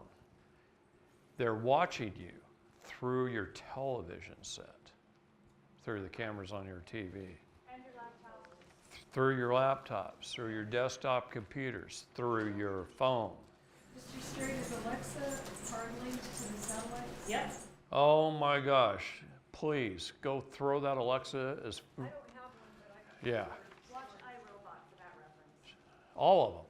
Every brand of that type of deal is listening to every word you say. There is no privacy. There's no doctor-patient confidentiality thanks to Obamacare. Nothing you say to a psychiatrist, to a doctor, to anything is safe. Everything is coded. It's held on 3 supercomputers at the University of Texas in Austin. Any pedophile trafficker can access those computers. They set up businesses just to do that, just to track you and your medical. They can track a woman who goes to her gynecologist and thinks she's pregnant. She gets tested, she's pregnant. They follow that baby. They'll know if it's got green eyes and blue hair. I mean, they'll know everything. Okay? And then they could target you. And don't think they don't target you. They target people all the time. I've proved that. I've proved that to the Department of Justice. Look, who is the most powerful man in our world right now? Huh? No? I'm gonna blow your mind for just a minute. Tesla? Who is the most powerful man in the world right now? No.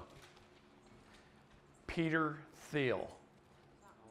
T-H-E-I-L. Peter Thiel. You know why he is the most powerful man in the world right now? He has all the data of everything. Everything you buy, all your finances, everything you say, everything. He has all the data in the world. Is that the NSA guy? Worse than that. They developed a whole new agency. Look in St. Louis, Missouri, and Virginia. Okay? They have it all. Peter Thiel knows everything about everybody worldwide. He's all got it on data. His search engines can pull up anything on anybody. He knows you're sitting right here in this room right now. He's got your GPS coordinates. He's watching you. He's watching you through facial recognition software. He's the reason people are wearing masks. It's to train the AI on their facial recognition software to recognize just your eyes right now. They already knew how to recognize your whole face. Now they're learning how to just recognize your eyes. Well, let me tell you something. I'd rather be free and stand for the right principles and be targeted than to be a sheep and be led to the slaughter. Okay? Those who comply are the first to die. The right to privacy and confidentiality, free from unwarranted invasion. The right to control and hold one's property lawfully without trespass. The right to self-defense when threatened with harm, loss, or deceit. Let me read that one again. The right to self-defense when threatened with harm, loss, or deceit. Isn't everything I've been talking about? They've committed fraud, they committed fraud, they committed fraud, they commit fraud. Police officer pulls in his car, he walks up to us, he starts talking to us, he's committed fraud. Don't put that in his face. I'm just telling you. Okay? And we have to know how to handle that. That's the hardest part. It's handling things properly. I don't want you in jail. I don't want you hurt or injured. Avoiding the bear traps. But still standing strongly upon your 2 feet and not giving in even an inch. See, that's the problem. You give them an inch, they take 2. You give them 2, they take 4, and so on. And that's what's been happening for 150 years. Enough is enough. The right to due process of law with notice and opportunity to defend. I want to make it clear, I am not anti-government. I am all for government. President Trump is my president. I respect him more than any president I've ever served under, and I've guarded 2 of them. 2 presidents I've guarded. Don't make me say it.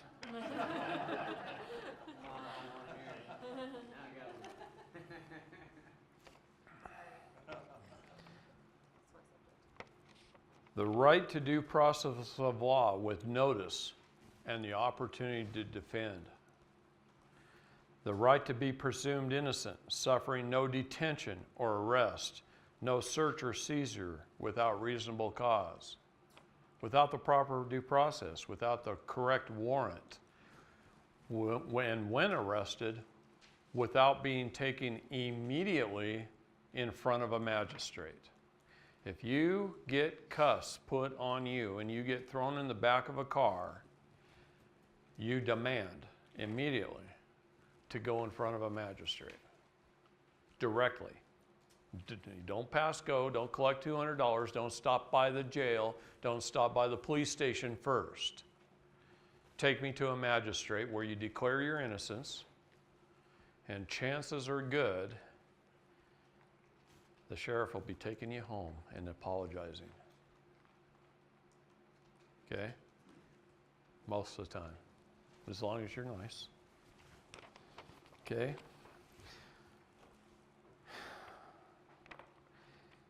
The right to remain silent when accused, to avoid self-incrimination. That's the single biggest reason people get into trouble, is you can't shut the hell up when you need to shut the hell up. It's the single biggest thing. You'll say something that you think is innocent, that's not going to get you in trouble. You'll honestly believe it won't get you in trouble. And they'll twist it on you and get you in trouble because you opened your mouth and said something. Never answer any questions. Your very first words to a police officer is, I don't answer any questions. Am I being detained? Am I free to go? And then leave. And how they've twisted it now is even if you have light conversation, even about fishing or anything, it gives them an opportunity to explore more into what you have. And even it's just light conversation about fishing. It's consent. You're being chummy with the cop. If you open your door and step out on the threshold, close your door behind you, you've given them consent. You've attempted to make contact. If you let them in your house, you've given them consent. You talk to them through the door. Don't be rude, be nice. Hey officer, you having a good day? I hope you are. But right now you're trespassing upon private property. What are you here for? And he'll let him say what he's here for. Okay? And then say, I'm sorry, I don't answer any of those questions. This is your notice. You're operating under Title 18, Section 242, deprive me of my rights under the Color Law. Have a nice day. Go home. You let him in to collect bodies? Well, if he comes in forcefully, he's going to be leaving in a bag in my house once I've given him a proper warning. I'm not going to fire on an officer without warning. I'm going to do everything I can in my power to verbally and nicely tell him he has no right to speak to me. But as soon as he declares war and forces himself upon me, he's fair game. Okay? Do I want to kill somebody? No, absolutely not. It's the last thing on earth I want to do. I'd like him to go home to his kids, and I'm going to tell him that. You got the opportunity right now, officer. Turn around, get in your car, leave, go home to your family. But come in my house, deprive me of my rights, and you're going to leave in a body bag. I'm not going to tell him he's going to leave in a body bag. That's a threat. But that's exactly what I'm saying. And I think he'll get the point just from the tone of my voice and from how nice I'm being. Okay? I'm not telling you to go shoot cops. I love police officers.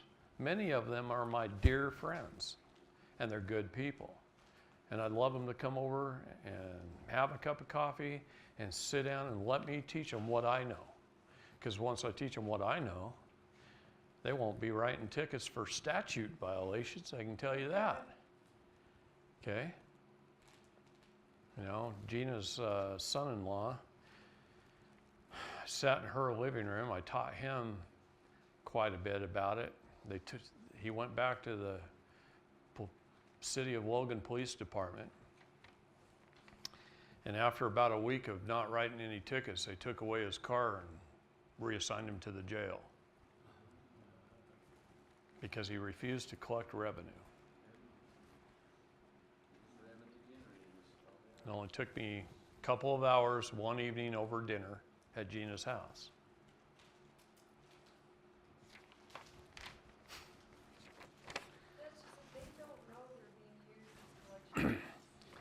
You know, they get that feeling. They have these feelings all the time, like, I'm just something, you know. And I think that's one of the reasons a lot of them are pissed off all the time. They know something's wrong. They know they're not something. But the city attorney or the county attorney, if they're in the sheriff's department, comes in and trains them how to be policy enforcement revenue collection agents. And they got quotas to fill. If they don't write a certain number of tickets a month, bring in a certain amount of dollars, it doesn't pay their salary. They got to cover their own salary and their own cost of their car and their uniform and all. That's how much they got to write every month. If they're not covering that, they don't have a job. But some of those guys are covering that 10 times more. So then what does the sheriff do? He looks at his annual budget. He goes, I think I got money in here to hire 3 more officers. And that's what he does the next year. So now more people are violated. And then more money is coming in. And then he looks at his next year's budget and he goes, wow, we can build a new jail. We can hire 3 more officers, get 3 more cars. And this is how they expand their authority and their deprivation on us all the time. What would they be doing under the Constitution? I mean, do you have police officers? Sure. What would their do? Actually, our county sheriffs could probably pretty much, we wouldn't need city police officers. Yeah. Our county sheriffs could pretty much handle all the cities in their county. Right. Right now, our counties can operate strictly off their investments. Do you know that? Do you know they really don't have, they could fire all the county workers except what's absolutely necessary. I thought this was funny. Remember back under Obama where they couldn't come to a budget agreement, and so they sent home all the unnecessary federal workers? Well, if they're unnecessary, why do we have them in the first place? Give them a pink slip, send them home. There's always Barber College. They can go do something else. If they're not needed, how many 100,000 of them went home? More than 400,000 federal employees weren't needed, were non-essential. See, I'm sitting here watching the news and I'm going, holy Christ, 400,000 salaries and the cost of their office space and their computers and their black Suburbans and whatever it is they're driving. We don't need them? See, that's how I think. Everybody else is going, God, I hope we can get them back. But you gotta understand that they're doing that through budget operations. So if they don't use it, they lose it. So they gotta burn up and spend more so that now, okay, this next year when I ask for more of a budget, there's a reason why I need more. But then I'm gonna keep on doing the same thing over and over and over again. And that's where all the blow is. I have a gal that used to work for me named Julia Jones. And Julia, when she got out of high school, she went to work for the U.S. Forest Service. She went to work for me selling mortgages with one of my mortgage companies because when she was with the Forest Service, towards the end of each month, she was told to go drive around and burn fuel. Well, when you're just burning fuel, you're also wearing tires and brakes, and she'd have to go drive around the mountains and burn fuel so that they'd get the same allotment the next month of fuel. So if they had extra fuel, her job the last 3 days of the month or 4 days of the month was to go drive around and burn fuel.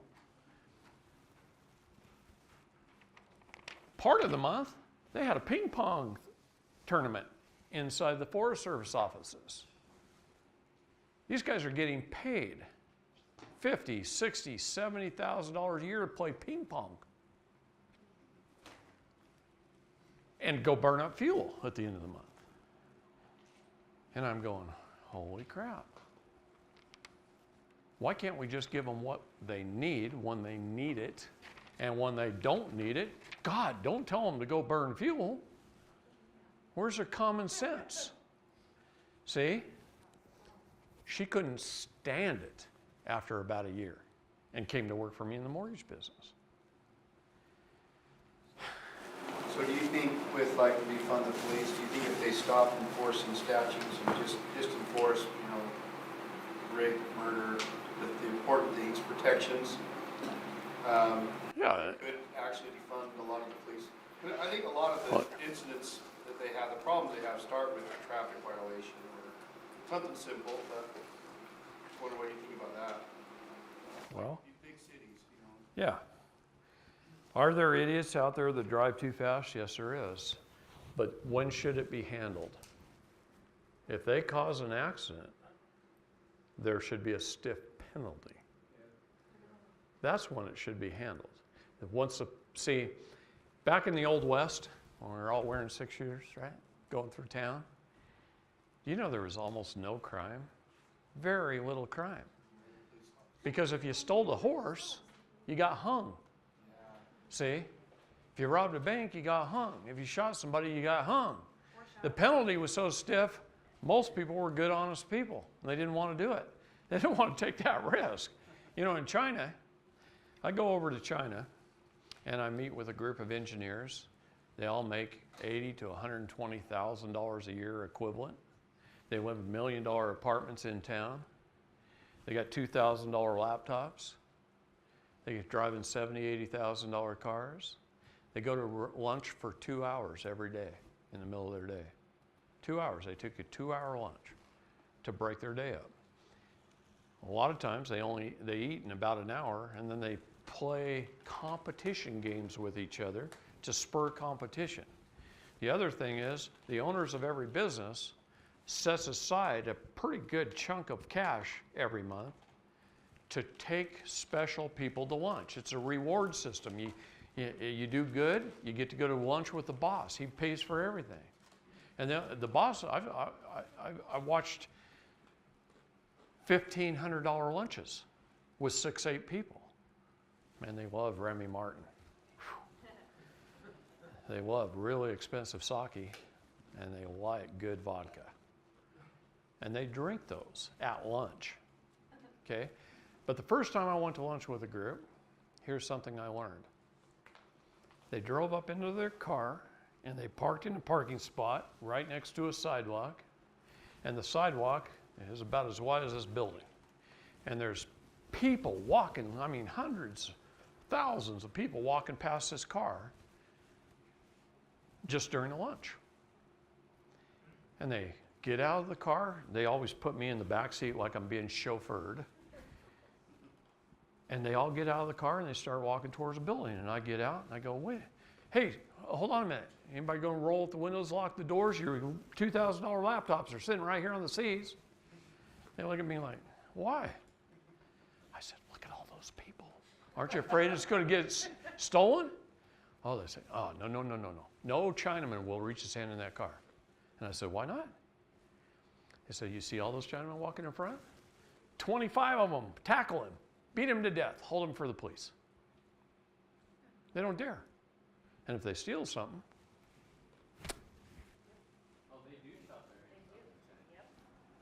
or a finger, or something, or beat them to nearly to death, they don't tolerate this. They take care of their old people. They believe it's a sin for their old people to die in a hospital. They're supposed to die at home where they're comfortable with surrounded by their family. They take care of their children. They take care of their neighbors' children. They're good people. And they all want to be sovereign, and they know the government's communist, and they know they get paid well, and they know they fly down to private islands and go gambling. And they all drive black Audis, so they know when they're coming and when they're not. If you got a black Audi, you're with the government. Nobody else will buy a black Audi because they want to know when the government's coming, okay? And they just avoid them like the plague. They don't talk to them. They think as long as they pay them well, so they can go gambling, and so they can raise their family well, they'll leave them alone. And they do, for the most part. The Communist government of China, the military might of China, they don't really pay much attention to the people. They pay attention to other countries, what other countries are doing, and how to compete with other countries, and how that's what they mainly do. Unless somebody is standing up against them, then they'll destroy them, for sure. They don't want people standing against them. So when the people of China this last year said we were going to go join the sovereign government of Mongolia, now you got 1 million Chinese Communist government, military might, trying to destroy the 2 billion Chinese people. They're going to starve them to death. They're going to flood them out, cause weather, starve them to death. There won't be any food. They can't grow any gardens. Heck, their pigs and their cows swam for high ground. You know? China's underwater right now. It's ridiculous. And then even land that looks like it dried out. Did you see the mudslide yesterday? Oh man, hundreds and hundreds of homes. This mudslide must have been a half a mile across and 4 miles long, hundreds and hundreds of homes. And it looked like this in the center of it and around the homes. It looked just like this. And it's like all of a sudden the ground just liquefied and it just moved. Could that be an opportunity for some of these people to get out? To where? See, one thing about China's borders is pretty hard to leave. You got to apply a long time in advance to leave. I was in China at a dairy farm. I was selling hydroponic equipment, helping this engineering firm get started.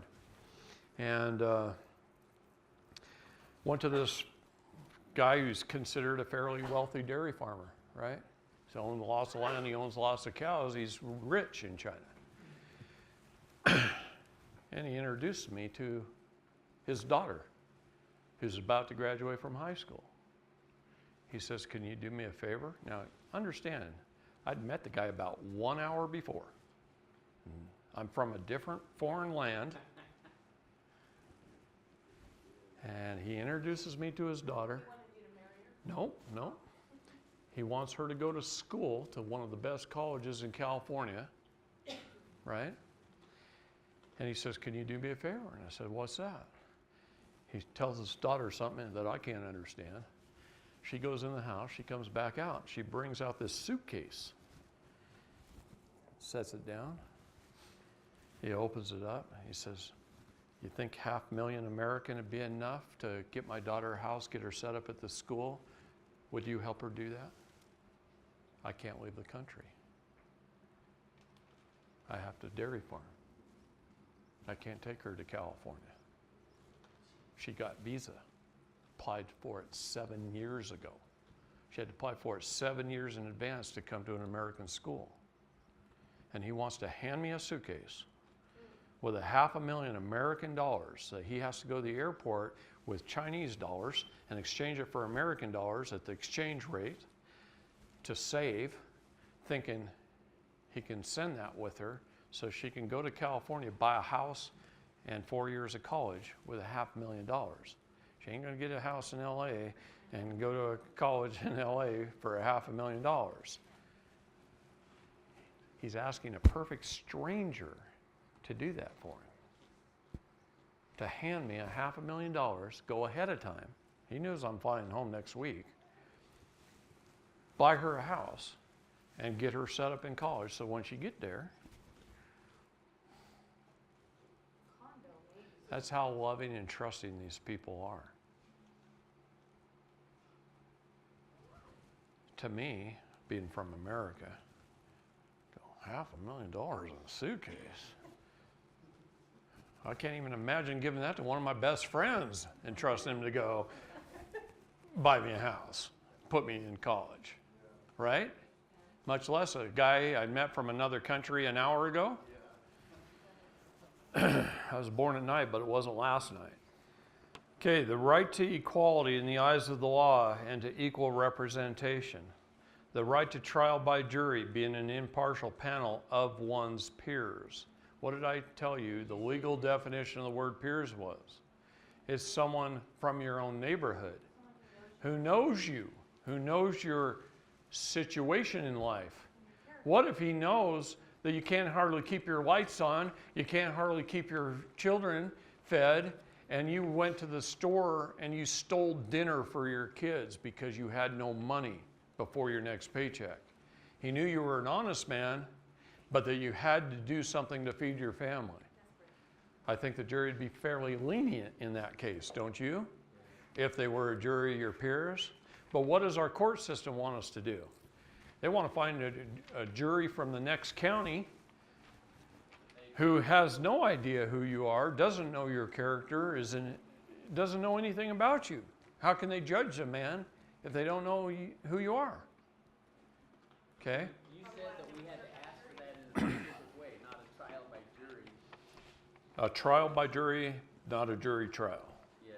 The courts will try and force you, if you want a jury, they'll force you to have a jury trial. A jury trial, the judge knows that he can override the jury.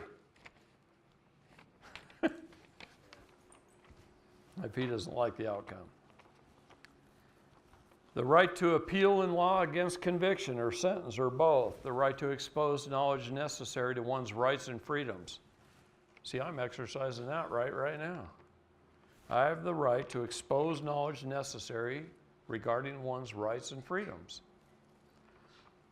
The right to peaceful association, assembly, expression, and protest. The right to practice a religion and to have beliefs of one's choosing.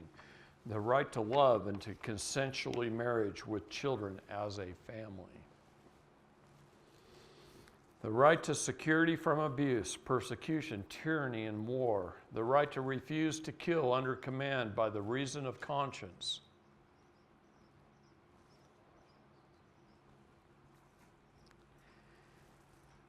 The right to live in peace and be left alone when you're law-abiding. You have the right to be left alone, to live in the pursuit of happiness, okay? That second, the last one hurt a little bit to read that, but a lot of times when you serve this country, you're forced to do something that you shouldn't do. And very few people recognize when they shouldn't.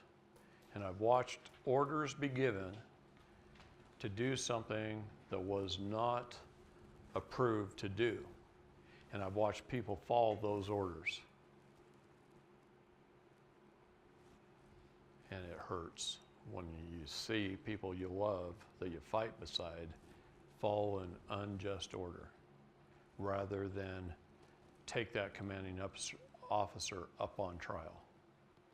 See, I spent 2 years in Washington, D.C. at JAG trying my commanding officer because he was trying to get us to do things that we weren't ordered to do. This is why I keep saying war is stupid, because both countries are doing the exact same thing, defending their country and taking orders. It's stupid. It doesn't make any sense. Well, we used to go to war for a reason, Yeah, not anymore. such as Hitler committing genocide. When people commit genocide, we should go to war. We should stop that at all costs. Right now, we should be taking out that 1 million Chinese government for the genocide on their people. Okay? And we should be sinking Bill Gates' yacht for the genocide he's committed in Africa and India. And now he's about to do it on us if we don't stop it. So tell me, is the government going to take out Bill Gates soon? I hope and pray they do. Because if they don't, somebody better stand up. Okay, the number one right we have, our foundational cornerstone right, is our right of self-determination. Never forget that. I want to talk about the International Covenant on Civil and Political Rights for a minute. Yes, I know it's a United Nations document. Do you know it was written by a private person? It was taken to The Hague to try and create rights worldwide with every country. That's what his reasoning was. And it took 10 years to get it in front of The Hague to be presented before they adopted it. Then they gave every country that's a United Nations country, they gave them a 10-year period to sign on to it. That 10-year period was 1976.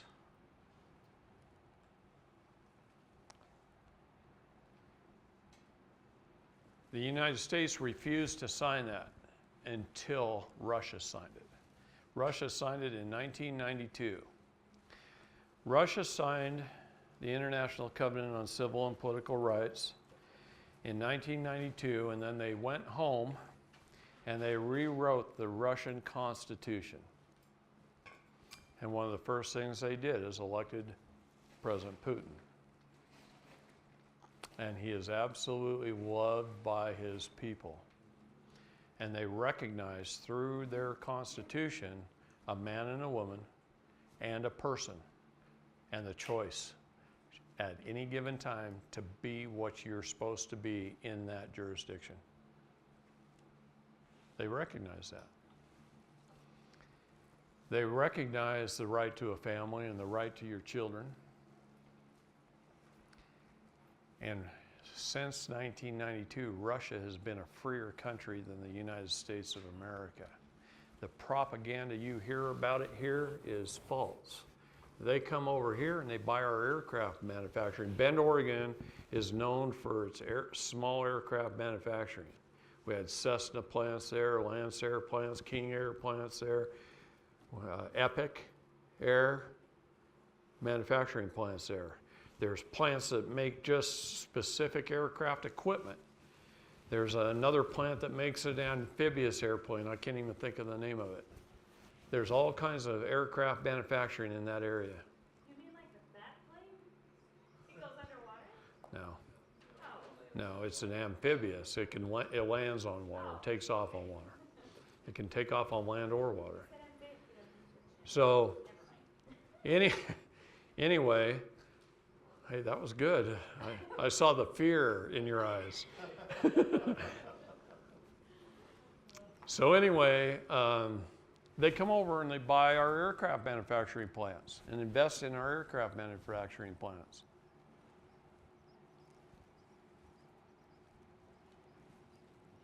They do all kinds of things when you go to Russia to show that they're freer than we are here.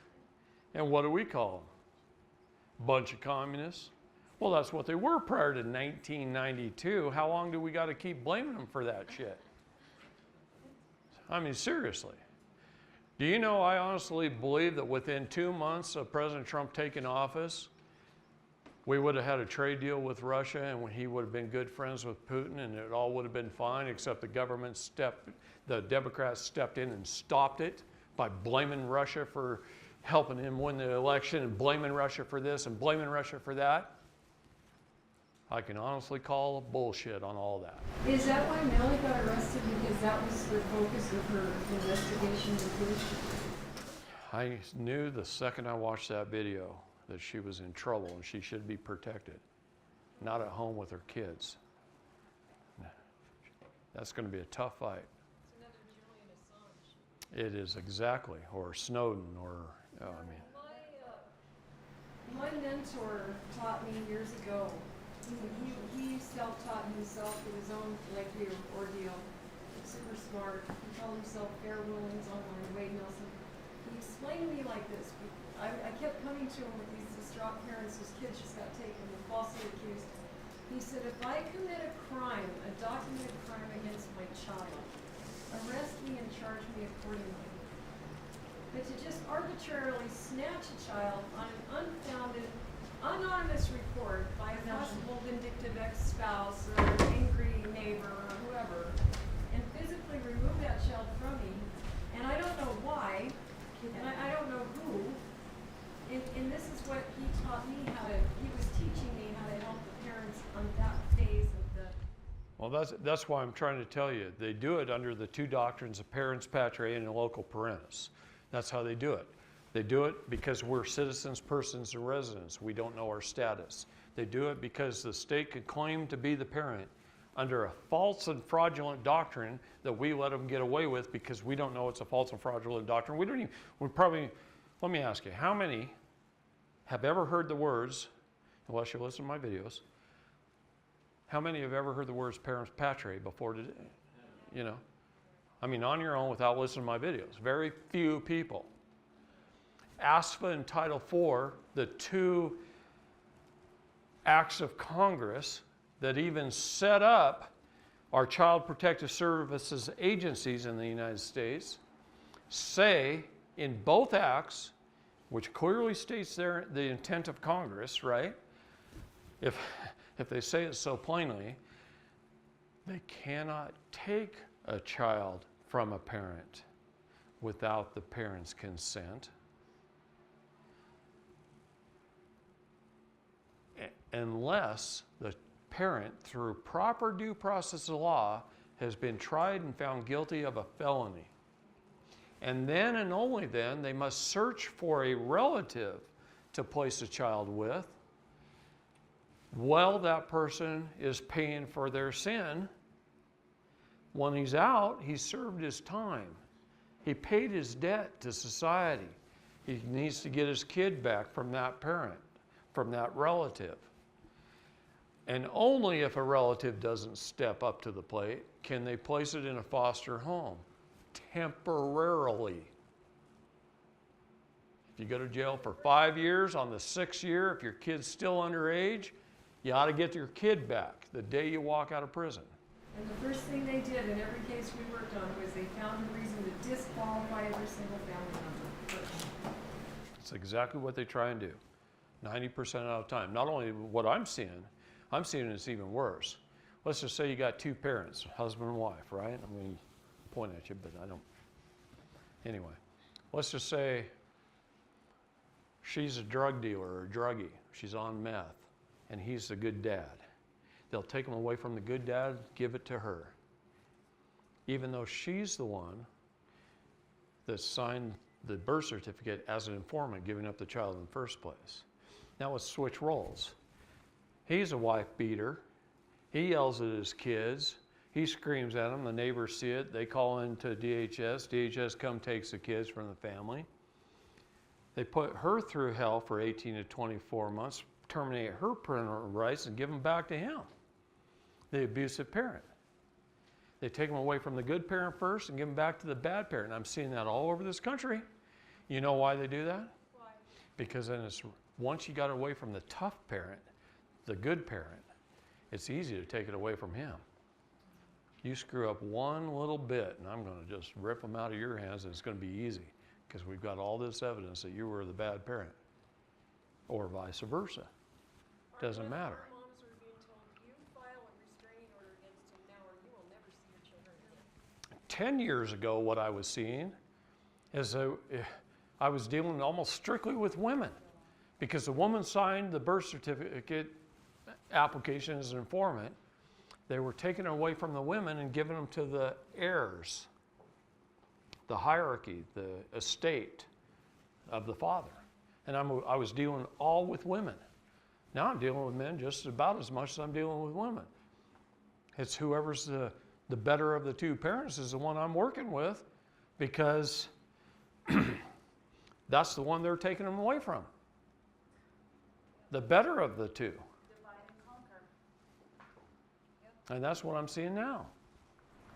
That happened to me. That happened to me, but it was during my divorce, and CPS wasn't involved. The judge made the decision for that. Well, understand something, hon. On my trafficking flow chart, you know how many judges, guardian ad litems, and attorneys are on that list? Trafficking children? Enough to make you scream. I mean, they're trafficking children through our family courts. Let me ask you this. What gave a family court any authority? Oh, hold on. What gave a family court any authority? The mother unknowingly. No. Yeah. Okay. In a way, your consent, of course, gives them authority. But beside that, what gave them any perceived authority? The state secretary of state licensed their business. It's a private business, a private for-profit business licensed as a family court. Not even really part of the judicial system. They kind of are. They have to follow certain judicial guidelines, like a doctor has to follow the AMA's guidelines. But they're a private for-profit business owned by somebody, just like you would a McDonald's franchise. If you own a McDonald's franchise, you got to serve a burger a certain way with a certain wrapper, with a certain amount of lettuce and tomato and cheese on it. It's made from horse meat or whatever. I don't eat fast food. But what I'm saying is, the family court's doing the same thing. They're no different than McDonald's. None. One of the Nazi CPS workers out there who was notorious and greatly feared outright bragged to one of the neighbors down the road that she got $4,000 for every child she successfully removed. They get bonuses. Bragged about it. And they get bonuses if they get so many children. She might get $4,000 per child, and then she might get another $4,000 bonus if she got 10 in a month. I had 2 people in town telling me she was a known cocaine addict seen at parties. What should be happening is when they do that and you've got it on tape, somebody would be showing up their house at 2 a.m. Let's just take that problem out right now. See, I'm getting kind of fed up. I've been doing this a long time, and the longer I do it, the worse it seems to get. It's not like everything's getting better. I'm watching it get worse. Our nation's been going downhill. Now I'm starting to see some light and some hope, barely at the end here. I think it saved my life. I really do. Because you don't know how much I wanted to arm up, go hunting. Because there's so many of these cases on video. I've got an attorney out of the state of Florida on video bragging to her coworkers as she picks out children files false reports with CPS, becomes the attorney in the case, and sells the child for $40,000.